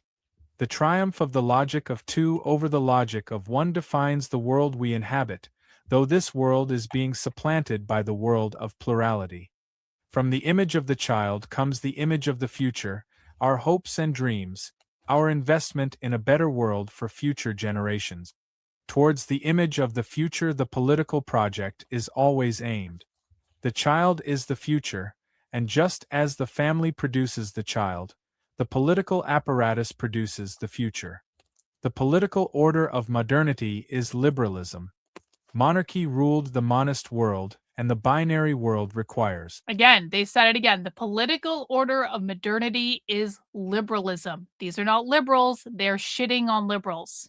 Monarchy, hierarchy, ruled the monist world, that's with the God stuff, and the binary world requires something more balanced. Monarchy ruled the monist world, and the binary world requires something more balanced. With one gesture the sovereignty of the state is balanced against the rights of the people, while the state deploys opposing political parties and systems of checks and balances to oppose it itself against itself. The liberal system of government, quite simply, is the state form wrapped in the logic of dichotomy. Each and every political ideology that exerts itself in the effort to combat another political tendency or to assert the power of the people in resistance or opposition to that of the government participates in the discourse of liberalism. The world of opposition is the world of dialectic. Just as the opposition of the sexes produces the child and together these constitute the family, so does capitalism reproduce itself through the opposition of the classes. In dialectics, the existent contains its own contradiction, the proletariat. The proletariat is the negative force that could destroy capitalism. Rather than excluding its enemy, as woman was excluded by monism, capital locks its negative force. In struggle with itself and thereby exploits its labor for production, manages its reproduction as the source of more labor, and reproduces capitalism through class struggle. Okay. Where do I want to start with this? The proletarian is the negative force that could destroy capitalism rather than excluding its enemy, as women was excluded by monism. Capitalism locks its negative force and struggle with itself. What they're basically comparing, they're saying they're kind of explaining the patriarchy. They're saying like women are oppressed by the patriarchy, which is really capitalism. The proletarian is oppressed by the class struggle, by the oppressor versus oppressed narrative. And then it says, where it thereby exploits its labor for production, manages its reproduction as a source of more labor. This means having children, reproducing, is a source of more labor for the capitalist system. Dialectics dictate that the negative project of the proletariat, the abolition of capital, entails the destruction of the proletariat as such. The stakes have been raised. The negative force is no longer a logical impossibility in the realm of the existent, but a machine integral to the reproduction of the latter. At the same time, however, the former is validated, reproduced, and fed by the same order that exploits it. In the end, the desire of the proletariat for liberation and autonomy from the control of the bourgeoisie, like woman's desire to assert her existential being in the realm of man, would overpower its desire to abolish the present state of things. Each and every stage of class struggle gave birth to another stage of capitalism, and every new manifestation was more perfect than the last. The latest high point in class struggle, May 1968, with its radical demands to sever the workers' movement from the management of union bureaucrats, was the most significant of these, and it birthed the postmodern era along with a mode of reproduction that surpassed dialectical opposition. The Tower of Babel had fallen long ago, now it was the Twin Towers' turn. Recreationism. Discover the new you. It's your world. A phone that gets you. It's so you. One can hear it on the street and in the workplace, in the college classroom and the executive boardroom, at the latest radical convergence, and at the beach, at dance parties and in underground venues. The logic of duality is so last millennium. We are living in a postmodern world, and you are a postmodern girl. Which is to say, you are not really a girl as such. Postmodernism posits a social order in which binary structures are destabilized. Foremost of these is the structuring of sexual difference, the very structure which constituted the means by which life was created. The destabilization of binary oppositional sexes constitutes a crisis in the family and in the reproduction of life, but this crisis is not one that must spell the end of reproduction. A whole assemblage of techniques of biotechnology. Okay. Now we've moved into destabilizing the gender binary. Again, the gender binary is men and women. It's not No.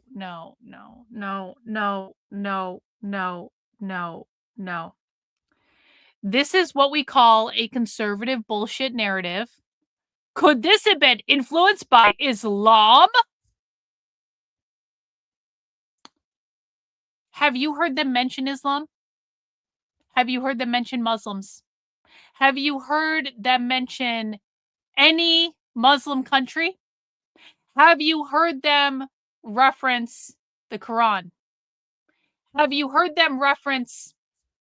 They reference Christianity more than they reference... I mean, actually a much stronger argument would be this was influenced by Christianity, since the whole first part of the fucking essay was literally about Christianity, and then we get one mention of the Twin Towers, which is an analogy. It's not the fucking World Trade Center. It's something else entirely. It's an analogy. It's symbolism.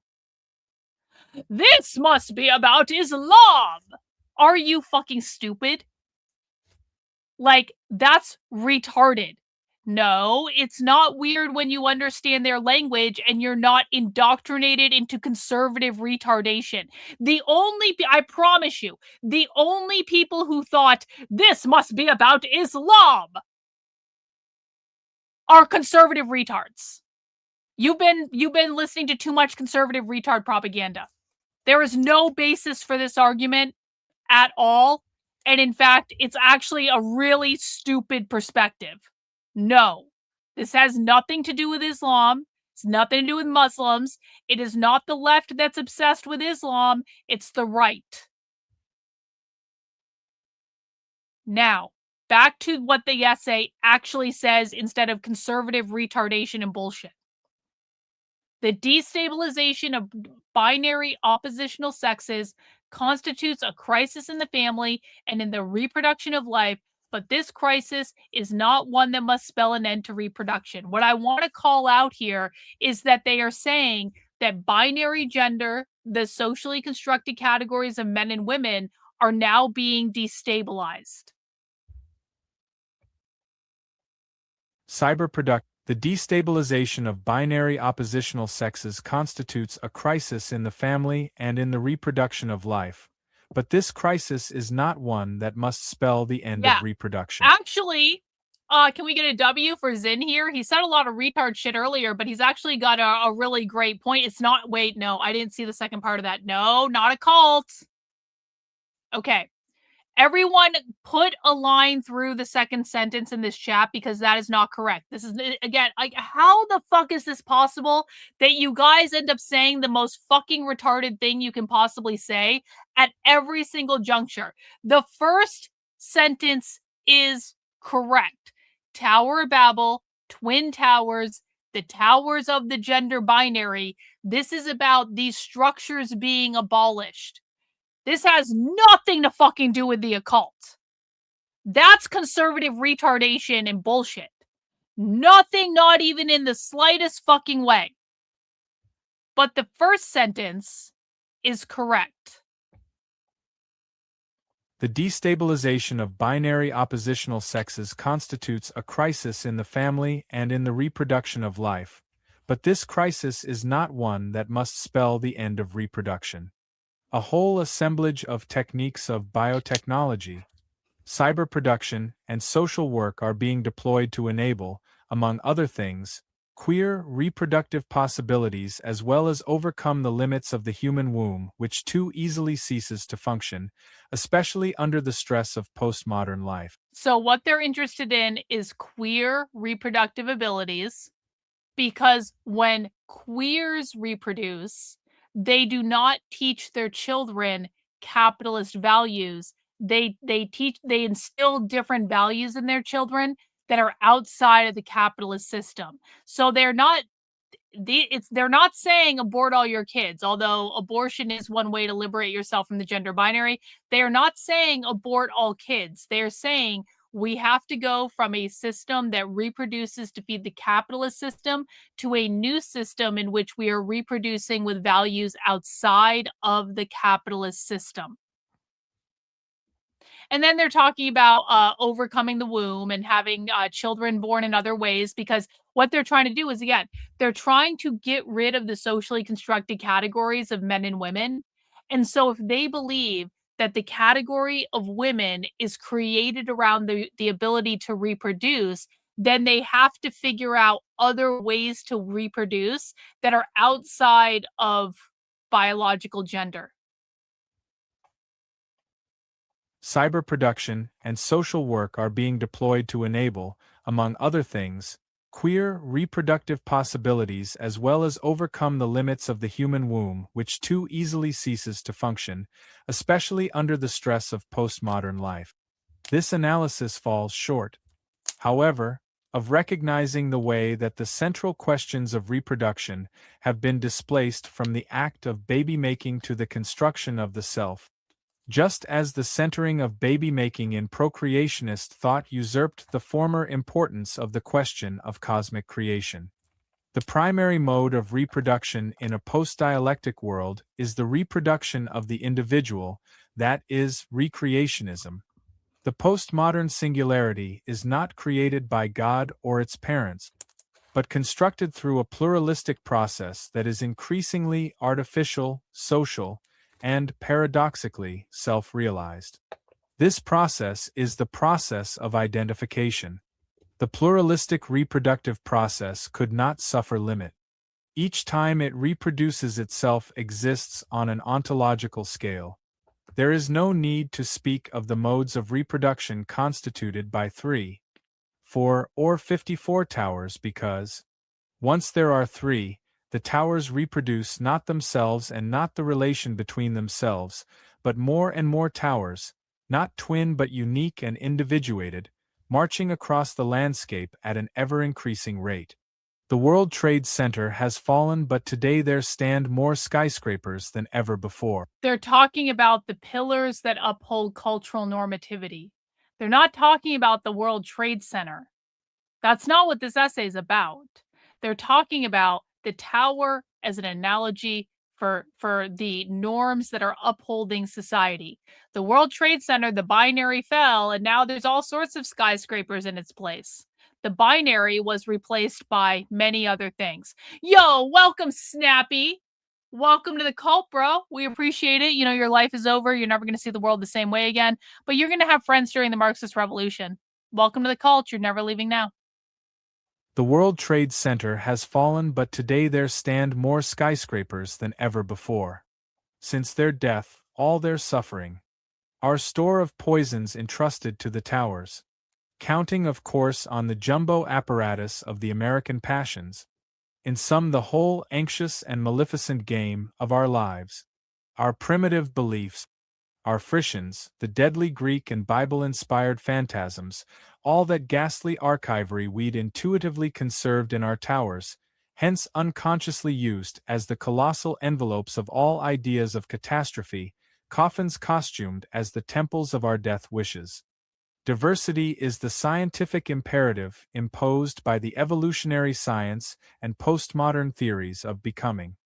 The stresses of the rapid evolution of commodities and commodity forms in late capitalism impose rapid shifts in the labor market which manifest in the postmodern worker's life as the condition of... No. I just explained how you were wrong, and you somehow took that as you were right, which again makes me think you're not smart enough to be here. You should feel no victory in this. It was retarded. The idea that this has anything to do with Islam is retarded. The idea that the left cares about Islam at all is retarded.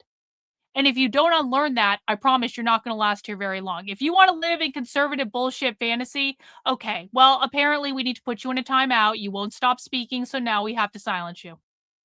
If you come back and whine, we're going to ban you. Correct. Diversity is not queer since it is based on identity categories. Queer wants to abolish all identity categories. Well done. The stresses of the rapid evolution of commodities and commodity forms in late capitalism impose rapid shifts in the labor market which manifest in the postmodern worker's life as the condition of precarity. Precarity, in turn, is the impetus for the... Yo, we got Old Sub in with 5 channel memberships. Old Sub sees my struggle. He sees my struggle getting through this essay and explaining it to people who are obsessed with Islam and the occult. WCU, Old Sub. Thank you so much for 5 additional channel memberships. You are the best, bro. You rock. You are the king. You are the fucking legend. We love you. We appreciate you. Impetus for the workers' continual recreation of themselves. This process is experienced in the worker's life as the scarcity of jobs he already knows how to do. The creation of ever more numerous and ever more abstract job titles. The drive for continual education and training, the loss of long-term salaried career possibilities as well as benefits and pensions, and the increase in part-time, short-term, piecemeal or waged work. The ability of capitalism to reach new markets, now that geographical and material expansion are complete, is based on its ability to reach ever new identities. Thus identities must be produced, and produced as commodities. Identification, that is, the process of recreationism, is the apparatus that produces these identities. Capitalism produces identities as it produces commodities. Capitalism creates all identities. All identities feed the capitalist system. In order to undo capitalism, we need to get rid of all identities. Each new identity is a new tower to which consumers can flock to escape the passé nature of the old ones. Eventually, that is, soon and very soon, there will have to be a tower for each person, probably more, and the scale of such production far surpasses the limits of the old workplaces, which are based on the assembly line's ability to make multiple, identical products.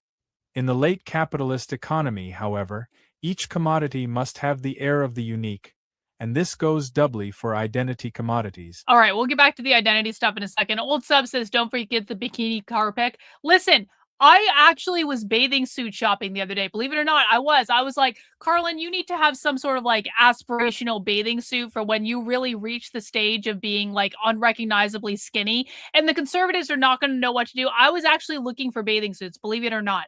And then I gave up. Do you want to know why I gave up? Because like every website that I went to look at bathing suits on, all the fucking bathing suit models were fat. I'm not even joking. Okay, maybe that's a little of an exaggeration. Of course, there are skinny bathing suit models as well. But like all I could see on these bathing suit websites is that literally at least half of them, and I promise you it was more on some of these websites, they were all fucking fat. And I was like, are you shitting me? Are you shitting me? I lost 65 fucking pounds and I can't even buy a bathing suit with a skinny model? It's not fair. It's not fair. Just when I lose weight, it's over. It's over. Everyone is fat now.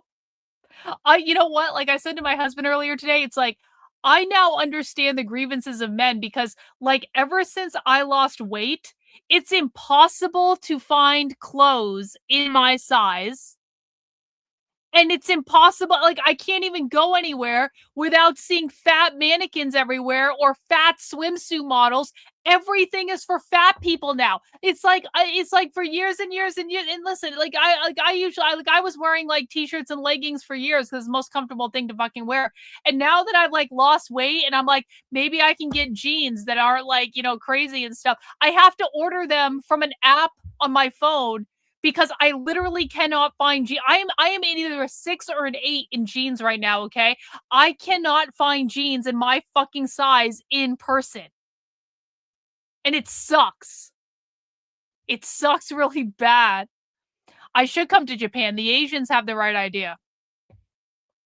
Maybe I will. Maybe I will.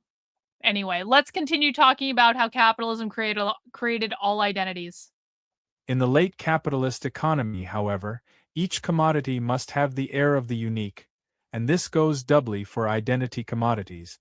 The labor of this creative work is displaced from the old workplaces.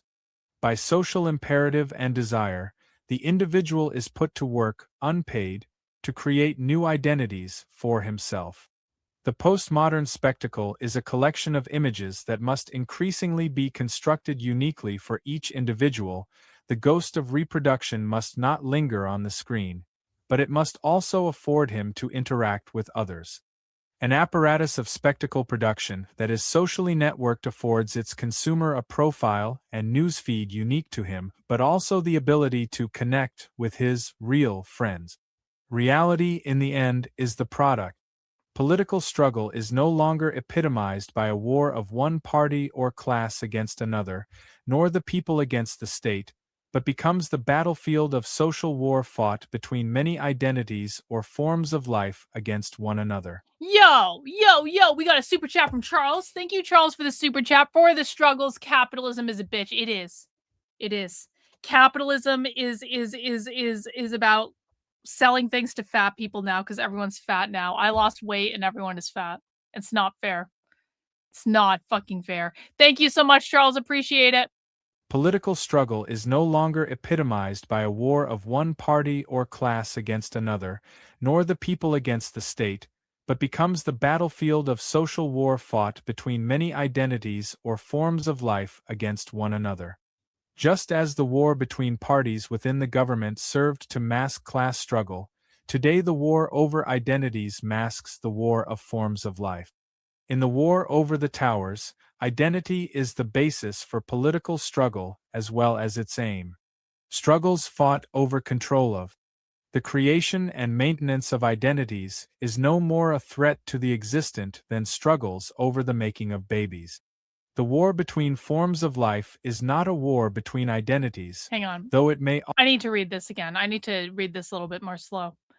In the war over the towers being binary, identity is the basis for political struggle as well as its aim. Identity creates political struggle. Identity creates the classes, identity creates oppression, identity creates hierarchy. Once you have identity, you have hierarchy. Struggles fought over control of the creation and maintenance of identities, that means capitalism, is no more a threat to the existent than struggles over the making of babies. So they're saying struggles against capitalism is no more a threat to the existent system, the capitalist system, than struggles over the making of babies. Okay, I'm tracking. The war between forms of life is not a war between identities, though You it lost may 50 often manifest Yo! as if it were. Old sub, you lost 50 pounds since November? That's awesome, bro. That's great. Congrats to you. The war between forms of life is not a war between identities, though it may often manifest as if it were. In this war, the negative party is that of the queer, the abnormal. Queer constitutes the negative force that is centrally involved in the proliferation of identity through its struggle. Queer is anti-identity. Queer is the negative force. Queer constitutes the negative force that is centrally involved in the proliferation of identity through its struggle to assert itself positively outside the realm of the normal. They are not saying that queer is gay. They are not saying that queer is trans. They are saying that queer is in opposition to normativity. Queer is in opposition to capitalism. Queer is in opposition to identity. Queer is in opposition to the binary. That is how they define queer. Okay? Malcolm, you lost 20 pounds just giving up carbs and sugar. Well done, you. Since April. See, it does it real quick, man. You guys give up carbs and sugar, I promise you're going to lose weight. See, it's the easiest way to do it, like by far. Let's listen again. Queer the war between forms of life is not a war between identities, though it may often manifest as if it were. In this war, the negative party is that of the queer, the abnormal. Queer constitutes the negative force that is centrally involved in the proliferation of identity through its struggle to assert itself positively outside of the realm of the normal. Each positive queer act yields yet another position within normalcy. Yet only for the queer does the overcoming of its limits in struggle threaten to demolish all the towers. This is because queer is positioned to destroy the mechanism of reproduction that it inhabits and asserts, the mechanism of difference, of abnormality, of queerness. Queer is in a position to destroy the mechanism of capitalist reproduction. This is, let us be clear. The queer revolt is yet the avant-garde of capitalism, and that is because it is the positive queer revolt and not yet the purely negative one. The latter does not distinguish itself from the former by its violence and destruction alone. An assault on existing identities is inherent in the production of new ones, but by its gestures of abortion and its rendering of impotence. The fact that we are writing these notes is evidence enough that the purely negative tendency has yet to reveal itself sufficiently to destroy the world as we know it. Nihilism. No, they would never capitalize queerness because queer is anti-capitalist. Queer is not that's not possible. It is not possible to capitalize queerness. Nihilism. Anienter lunent. Annihilate the void. Up to now, every critique of the social order has been more or less successful, while every proposal to negate it has only accomplished a strengthening or reconfiguration of it. The existent is readily described by the discourse it contains, but the purely negative force is truly unspeakable. There is no reason to believe that the discursive elaboration of the purely negative project is at all possible. Nevertheless, The common essence of monist, binary, and pluralist ontology is the elevation of the subject to a substance, the failure to grasp the nothingness that defines subjectivity. The question of "why am I?" contains its own answer. Without a subject to pose the question could not be posed. No reproductive apparatus is necessary to create or explain subjectivity. The origin and definition of subjectivity is the abyss. All else consists of substance that is constructed around the void and mistaken as the self. When we say that the self consists of a nothingness, this is the same as the assertion that there is no self.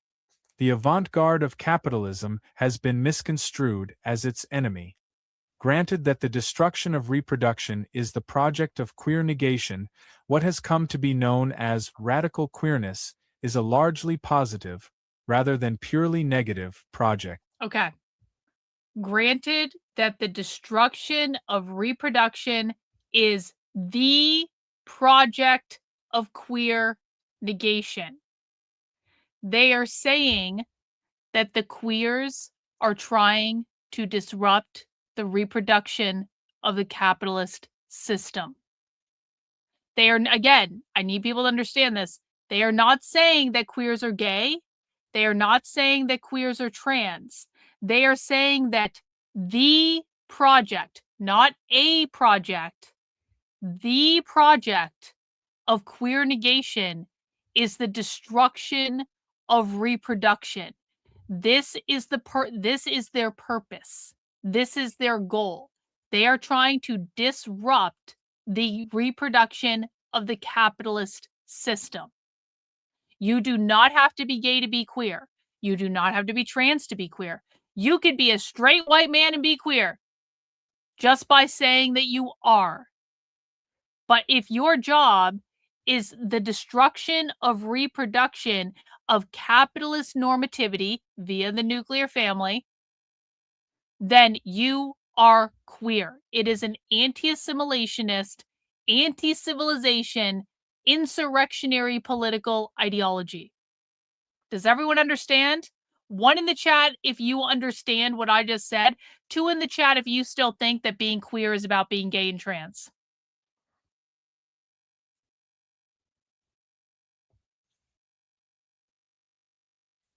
Anyone who thinks that being gay or trans makes you queer does not understand the left.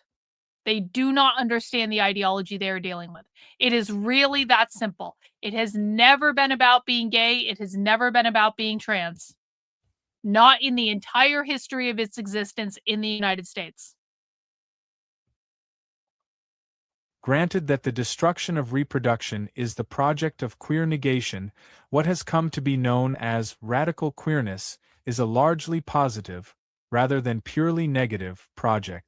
In opposition to the world of binary gender, procreationism, the family, politics, modernism, structuralism, dialectics, etc., the queer revolt posits pluralist gender, recreationism, the identity group, identification, postmodernism, post-structuralism, multiplicitous struggle, etc. The latter constitute the reproductive apparatuses of the pluralist existent. In a crucial point of emergence long ago, how they're going to destroy capitalist reproduction is by engaging in reproduction that creates queer culture rather than capitalist culture. The nuclear family reproduces capitalist culture. When queers reproduce, they raise their children outside of the capitalist system and with values that are directly antithetical to the capitalist system. That is how queers are reproducing a different system. In a crucial point of emergence long ago, woman established herself as existent rather than plunge the monist world of man into the void from which she came. In another, the proletariat struggled to secure its autonomous liberation from the bourgeoisie rather than destroy the bourgeoisie and itself entirely. On the stage set by the present order, the queer force is making itself busy with the proliferation of identities rather than the utter negation of them. In the recreationist order, Life is experienced as void and death as the only escape. Such is not far from the truth. For those singularities which are born or incorporated into the reproductive order of identification, which now includes even woman, the proletariat, the queer, the hipster, the anarchist, and all the rest, the void is no longer experienced as something outside the castle, but as dwelling within. Like the negative project of the proletariat, the negative queer project entails the negation of the existent, of the existent's reproductive apparatuses, and of itself. What's more, the latter's self-abolition must take place not only as death, but also the murder of a certain kind of death. This is because even suicide, or self-abolition, has been subsumed under the process of recreationism. They're calling suicide self-abolition. I forgot about this.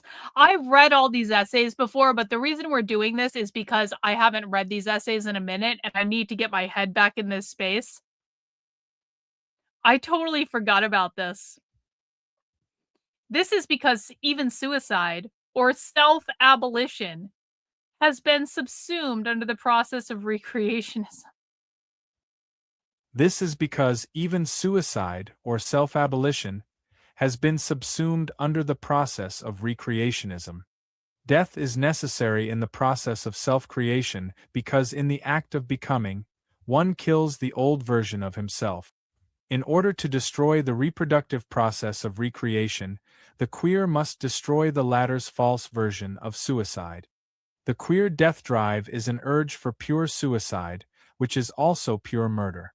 It is no coincidence that those who theorize on themes of pluralist gender identity, postmodernism, and intersectionality encourage the reader subject to not kill himself and instead to kill a part of himself in order to reinvent himself anew. Man's fall from grace and the collapse of the Twin Towers pale in comparison to the purely negative project of today, so awful are its manifestations. These are yet unspeakable, but if we could imagine the entire world rendered as an aborted fetus, the plunging of the universe into an abyss that opened in the space-time continuum, or the people of the world digging corpses out of their graves and fucking them endlessly, we would catch a glimpse of the death it seeks to unleash. To those who love this world, human strike will appear as no thing of beauty, but to those who hate it there is nothing as beautiful. Pure suicide is not the suicide of the individual motivated by hopelessness, though it is antithetical to hope. It is not the suicide that comes from a moment of despair, but— Hang on, old sub's got a question. Do I see commune birthing will be different? No, they don't care about that. No. What you're talking about is like Nazi shit. Why would they determine anything by genetic compatibility? They don't even think like that. I would not say that that is true, old sub. I would not say that that's true at all, but I do appreciate the question. it is not the suicide that comes from a moment of despair, but from an entire world of despair. It is not decided in the turn of an instant, but carefully considered over time. For before it destroys itself, the purely negative singularity strives to destroy this world, render impotent its apparatuses of reproduction, and bring to an end its sense of the future.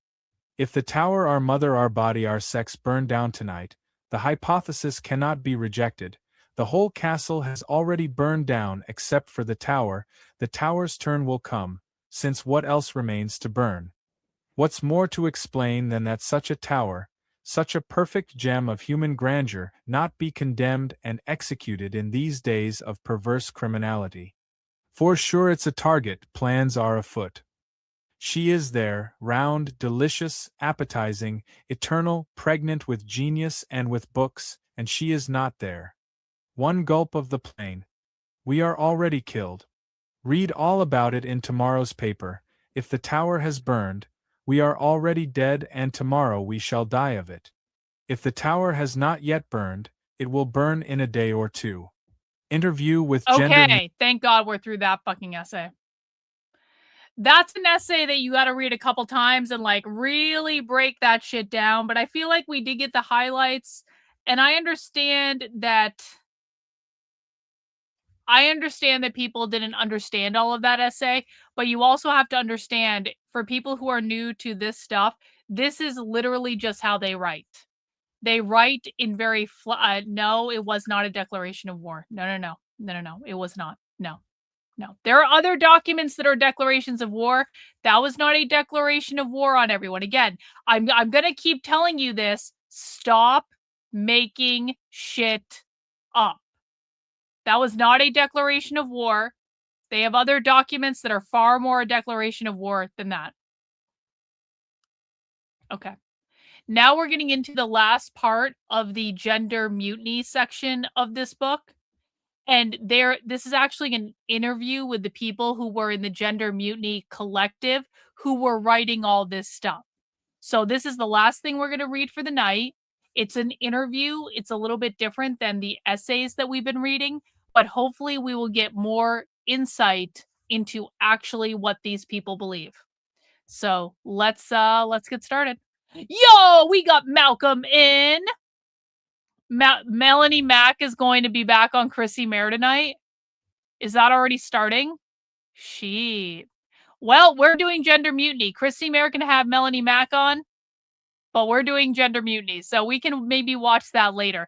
W's to Malcolm. Thank you so much, Malcolm, for the channel memberships. I really do appreciate you, bro. You rock. Oh, Chrissy Mayer is just digging that hole deeper, isn't she? Chrissy Mayer is digging that hole deeper. Yes, but in order for people to learn, Werner, they have to stop making shit up. Like, I cannot teach people who are just going to make things up that are not hinged into reality. They have to break themselves of that habit. I am telling them they are doing it because I want them to break themselves of that habit, but I can't do it for them. If someone is going to just continue to make shit up that isn't there and invent shit instead of asking questions and engage in learning, I cannot help that person. So hopefully people stop making shit up and then they can actually like get down to business. Maybe the casino will cover it. Maybe, like, God willing. God willing, the fucking casino cover it.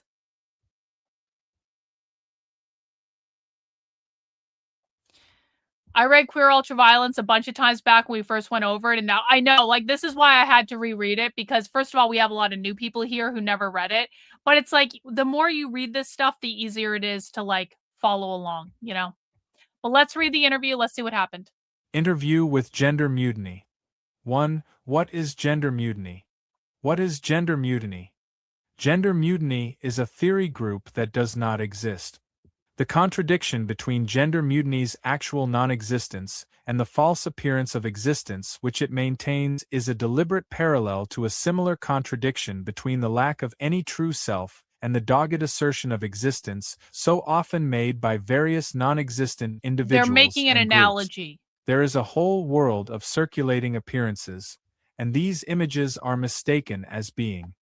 Gender is one of the forms among the many forms of apparent being. Following this, gender mutiny. They're saying gender does not exist. They are this group that's doing these essays that are highly influential, but they do not exist. The reason they do not exist is they are making an analogy saying gender does not exist. Gender was created by capitalism. It's not real. It does not exist.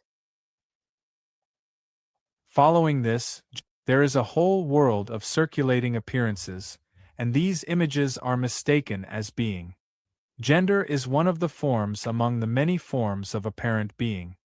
Following this, gender mutiny is a practice of rejecting this particular form of appearance. But the practice is actually suggestive of much more, a beautiful and joyous annihilation, the wholly negative revolt of the true self against all that is not its own. 2. What is the relation between queer theory and nihilism? That is an interesting question for you to ask. I believe it is a question that is absolutely incomprehensible in the realm of heterosexuality. Heterosexuality here means normativity, capitalist normativity. It does not mean one man, one woman. It means capitalist normativity. I believe it is a question that is absolutely incomprehensible in the realm of heterosexuality. Why?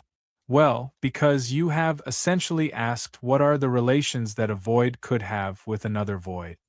Nihilism is quite literally nothing. That's what it means. Nothing. And queer theory, it's a little less clear-cut, but it originated with literary critics. Reading queerness into text. Queer theorists felt that they could do this because of the postmodern rejection of an objective truth existing out there in the real world, and the idea that the meaning of a text is not imbued by its creator but culled out by its reader. So although queer theory has a lot of surface appearances, it is based upon a sense that nothing in the world has any objective meaning or truth. So queer theory has a certain kind of nothingness that it holds dear to its heart, even if its active project of queering is something pretty different. So the question is, how can a nothingness relate to another nothingness? This has never been a heterosexual question, because heterosexuality is mainly concerned with relations between the void and the phallus. Most people know that there was a time when people believed that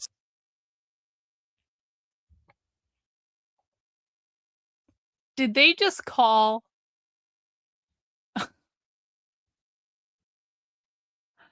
where the fuck is that? Heterosexuality is mainly concerned with the relations between the void and the phallus. They're making a reference to reproduction there. I want people to understand that. They're talking about reproduction. Their essay was about reproduction. They're not talking necessarily about a man and a woman. They're talking about reproducing capitalist normativity. But it's the language. It's like heterosexuality is mainly concerned with relations between the void, the vagina, the woman, and the phallus, the man, the penis. The relation between the void and the phallus begets reproduction. Women have voids and men have phalluses. Yep. Void. The void. most people know that there was a time when people believed that something called man existed. If you disbelieve my claim that such a time existed, just read some of their texts. They go on at great length about man. But what's important here is that the establishment of the supposed existence of man was a truly revolutionary feat of philosophy that was totally axiomatic. That is, the claim was not only unfounded but unfoundable. Back in those days, what we call woman did not exist at all. Reproduction took place through a relation between a substantial, positive force and a nothingness. And again, I want people to understand, they're talking about reproduction. They're saying flat out, like woman is about reproduction. Feminism intervened here to posit the existence of woman, and this too was a pretty revolutionary feat, but it more or less ripped off the totally axiomatic philosophical process of before. Eventually most people believed that woman existed, and it became pretty accepted that reproduction was the result of relations between men and women. See? These relations were no longer understood to involve a nothingness and a phallus, but rather a phallus and another phallus. Oh! This is because woman had been established in the image of man as a phallus. But phallus is simply that which exists. The theory of woman as phallus has been very well established by Freud and others. It is interesting to note that around this time there were some who rejected feminism and the existence of woman. Some of them simply believed that man and man alone existed, but others were deeply skeptical of the whole. So, okay, someone asked about feminism earlier. Let me explain to you why this has nothing to do with feminism very, very succinctly. These people do not believe that women exist. You cannot be feminists if you don't believe women exist. These people do not believe women exist. It is interesting to note that around this time, there were some who rejected feminism and the existence of woman. They are telling you we reject feminism because the category of women is not real. It does not exist. These are not feminists. These are queer Marxists. They're different things. It is interesting to note that around this time, there were some who rejected feminism and the existence of woman. Some of them simply believed that man and man alone existed, but others were deeply skeptical of the whole sketchy notion of being anything at all. This tendency has been called negative feminism, even though it has little at all to do with feminism. More recently, post-feminist interventions went on to posit the existence of more than two genders, and these are gradually gaining social acceptance. This process of positing more and more genders, which go on to gain social acceptance, is generally called queering. Aha!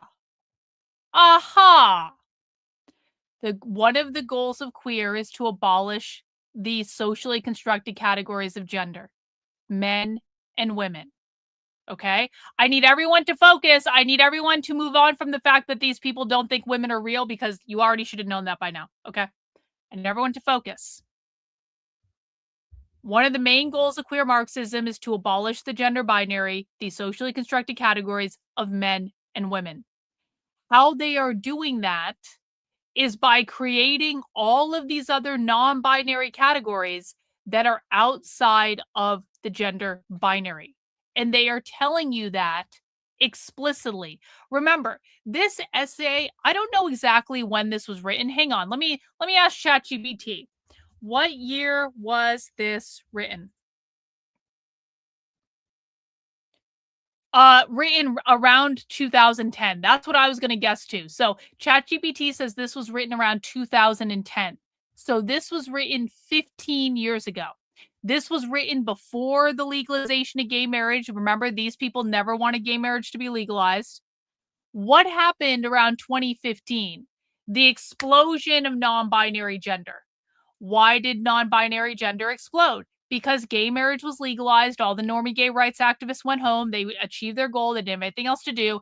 The void of the normie gay rights activists leaving activism was that all of the positions were filled by queers, and then they completely shifted the focus to abolishing gender by really pushing all the non-binary bullshit. The non-binary stuff, they, thems, zimzer, zzer, fair, like whatever the fuck, that is an attack on the gender binary by creating more and more identities outside of the binary and teaching people that those identities are a real thing. Now, I want you to understand something before we read this.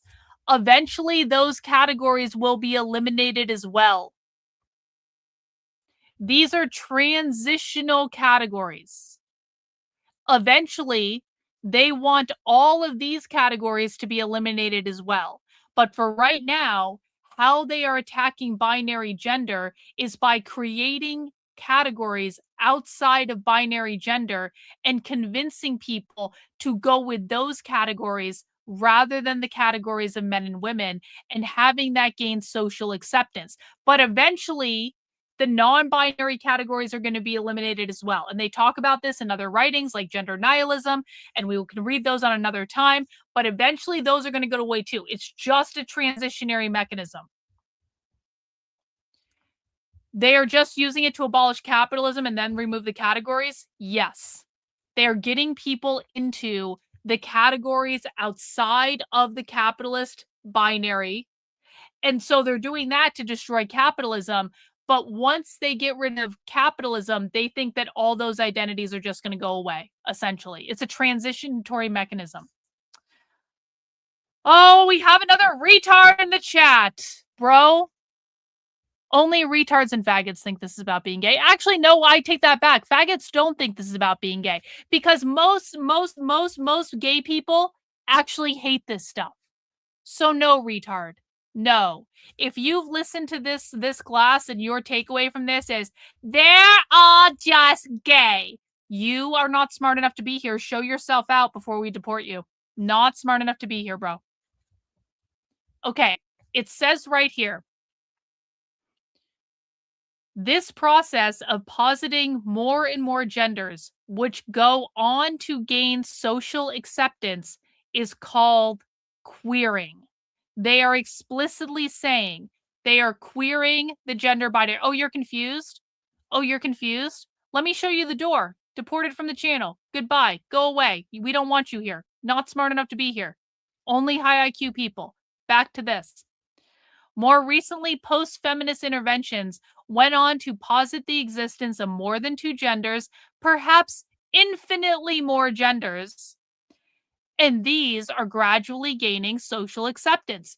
This was written in 2010. The process of positing more and more genders, which go on to gain social acceptance, is generally called queering. This is what they mean when they say queering the gender binary.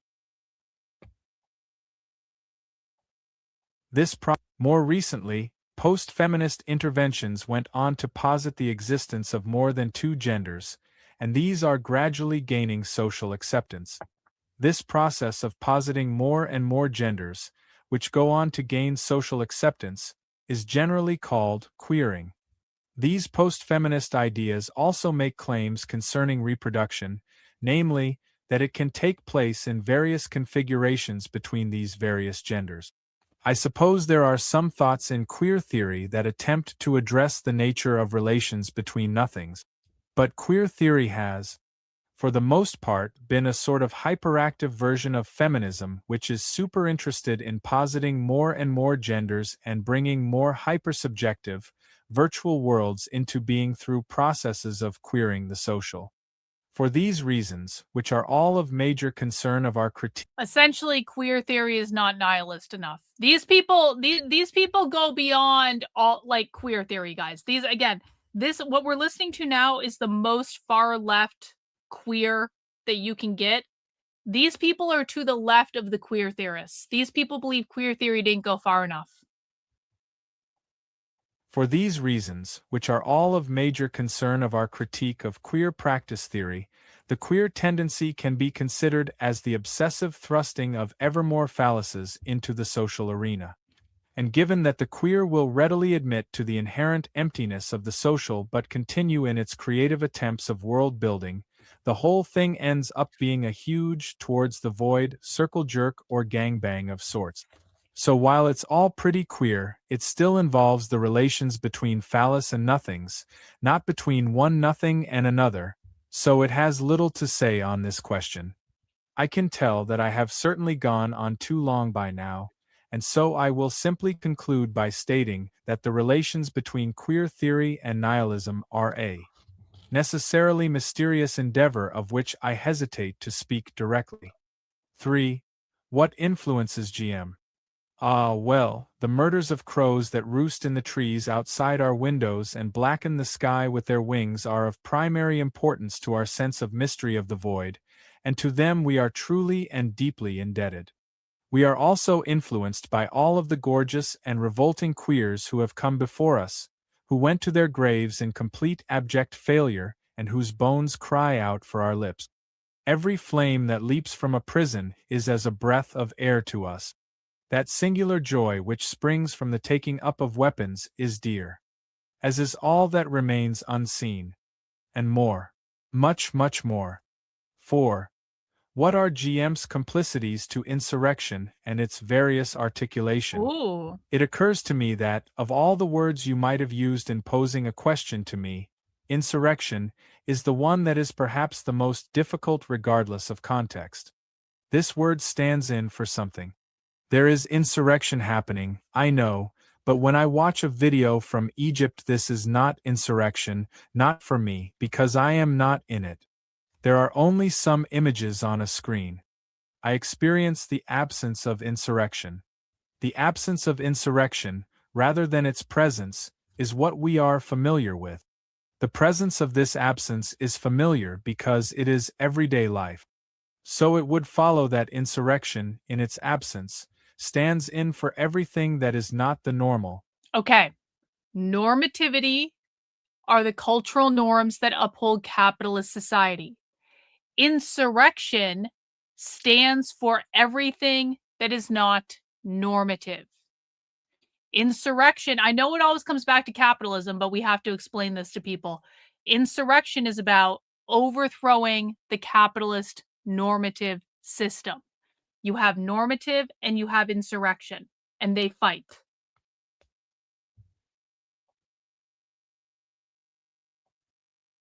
So it would follow that insurrection, in its absence, stands in for everything that is not the normal, not here. Now it seems there are two main trajectories in dealing with the absence of the insurrection. On the one hand, there are those prophets with their coming insurrection. The comingness of the insurrection becomes a mantra. The comingness of the insurrection is the absence of the insurrection. Tomorrow, as an orphan named Annie once recognized, is always a day away. On the other hand are the ones who say the insurrection is here. The others are rank-and-file prophets, but these are frothing zealots, convinced that the apocalypse has already come and trying to get everybody to realize it by pointing to the signs. A particular kind of lunacy that is not insane by virtue of being wrong exactly, but more by its extremist fringe status. Everyone knows that the insurrection is not here.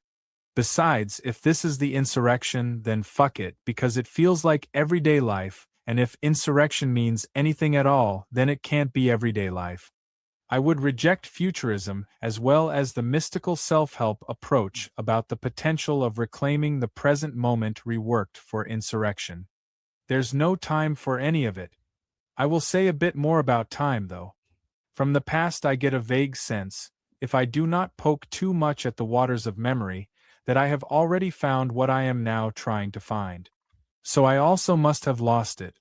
It would seem that everyday life, that time itself, is simply everything that makes up and weaves the fabric in which what I'm after can be the whole. I do hope to find one again soon, and I hope to find you there as well. 5. How has GM been received? I suppose that I wish I knew. But to know would require gaining entrance to someone's most inner depths, thereby violating him. Moreover, I am afraid of what I would find there, something not intended for myself, something beyond my knowing. And yet, I certainly wish I knew that as well. The following questions were written as an attempt to begin critical conversations about the continued existence of bashback. Before the convergence hang on. in 2000. We just moved into something else. That's weird. That's weird. So it just moved into the next section. I don't know why that's there in this document, but like we just finished the interview, and then this is actually supposed to be in the next section, but the PDF is not properly formatted. So congratulations, everyone. You just made it through what is probably one of the most difficult sections of queer Marxist literature history. Yeah, the PDF isn't. Yeah, it's true. You have just made it through one of the most difficult sections of queer Marxism that we have ever done, but it is critically important to understand this information because we are going into the history and development of queer Marxism so that people know where all this crazy shit came from. And this is the stuff that is influencing the people who are doing this type of activism today. And I think that 4 hours of queer mutiny, or of gender mutiny rather, is enough. So I'm calling it. Congratulations to everyone who made it to the very end of the stream. Thank you so much to the people who donated 114 new memberships today. I so appreciate you guys. Thank you for funding my work. Thank you for allowing me to do what I do. We also got a bunch of super chats, and I want to thank people who sent in super chats. You guys rock. As a reminder, guys, I am 100% independently funded by people like you. And are we doing Chrissy Mayer next? Is she already going? I don't know. Maybe. Give me a sec. Has it already started? What time is she starting? What time is Chrissy Mayer starting? Maybe we will. Hang on. Let me find Chrissy. Oh, she's already live. Oh, it's a premiere. It's a premiere. It's pre-recorded. It's fucking pre-recorded. It's pre-recorded. Chrissy didn't even do it live. No, it's not 9:30 p.m. It's already started. It's already started. Already started. It's already premiering, guys, because it's not a live stream. It's not a live stream. Chrissy Mayer pre-recorded the fucking interview. She pre-recorded it. Wow. Wow. And she's just letting the chat go, but it's not going to impact their interview. Maybe we will go back and watch it. Maybe we will go back and watch it. Maybe we will. But I'm in no time hurry now because I want to take a break. I've had a long day. That was a long class. I need to decompress a little bit. I'm sure you guys need to decompress a little bit. Maybe we will just wait for the Kino Casino to cover it. Maybe we'll just do that. All right, guys. That is all I have. We will be doing movie night in the supporter Discord tomorrow at 8 p.m. As a reminder, I will be posting the link out to the supporter Discord tomorrow afternoon. I will post it on the YouTube post. I will post it on the Substack for people who are supporters over there. And so we will do movie night at 8 p.m. I don't remember what movie we're watching. Does anyone know what movie we're watching tomorrow? I don't remember. I'm sure it's a great movie. We watch good movies every Sunday in the supporter Discord. If anyone remembers what movie we're watching, let me know. And I will see you guys then. I normally don't stream on Sunday. I'm not planning on streaming tomorrow now. Oh, yeah, that's right. 2001 A Space Odyssey. We're watching 2001 A Space Odyssey tomorrow at 8 p.m. in the Discord. Channel members are invited, so if you just got one of those 114 channel memberships today, hope we'll see you tomorrow in the supporter Discord. Just get into the verification, get verified, join us for movie night. It's awesome. We do movie nights on Sunday nights and Monday nights. Thank you guys for supporting all of this. I appreciate it. That's all I have to say. I'm done. I'm going to go relax. Guys, have a great rest of your night, and I will see you next time.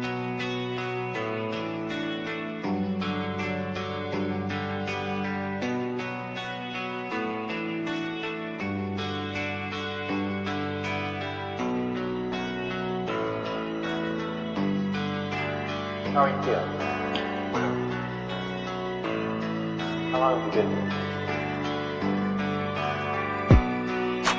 3 months, May 17th. And what brought you here? That's difficult to answer.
that playing the piano for people has eventually resulted in your being here in the hospital.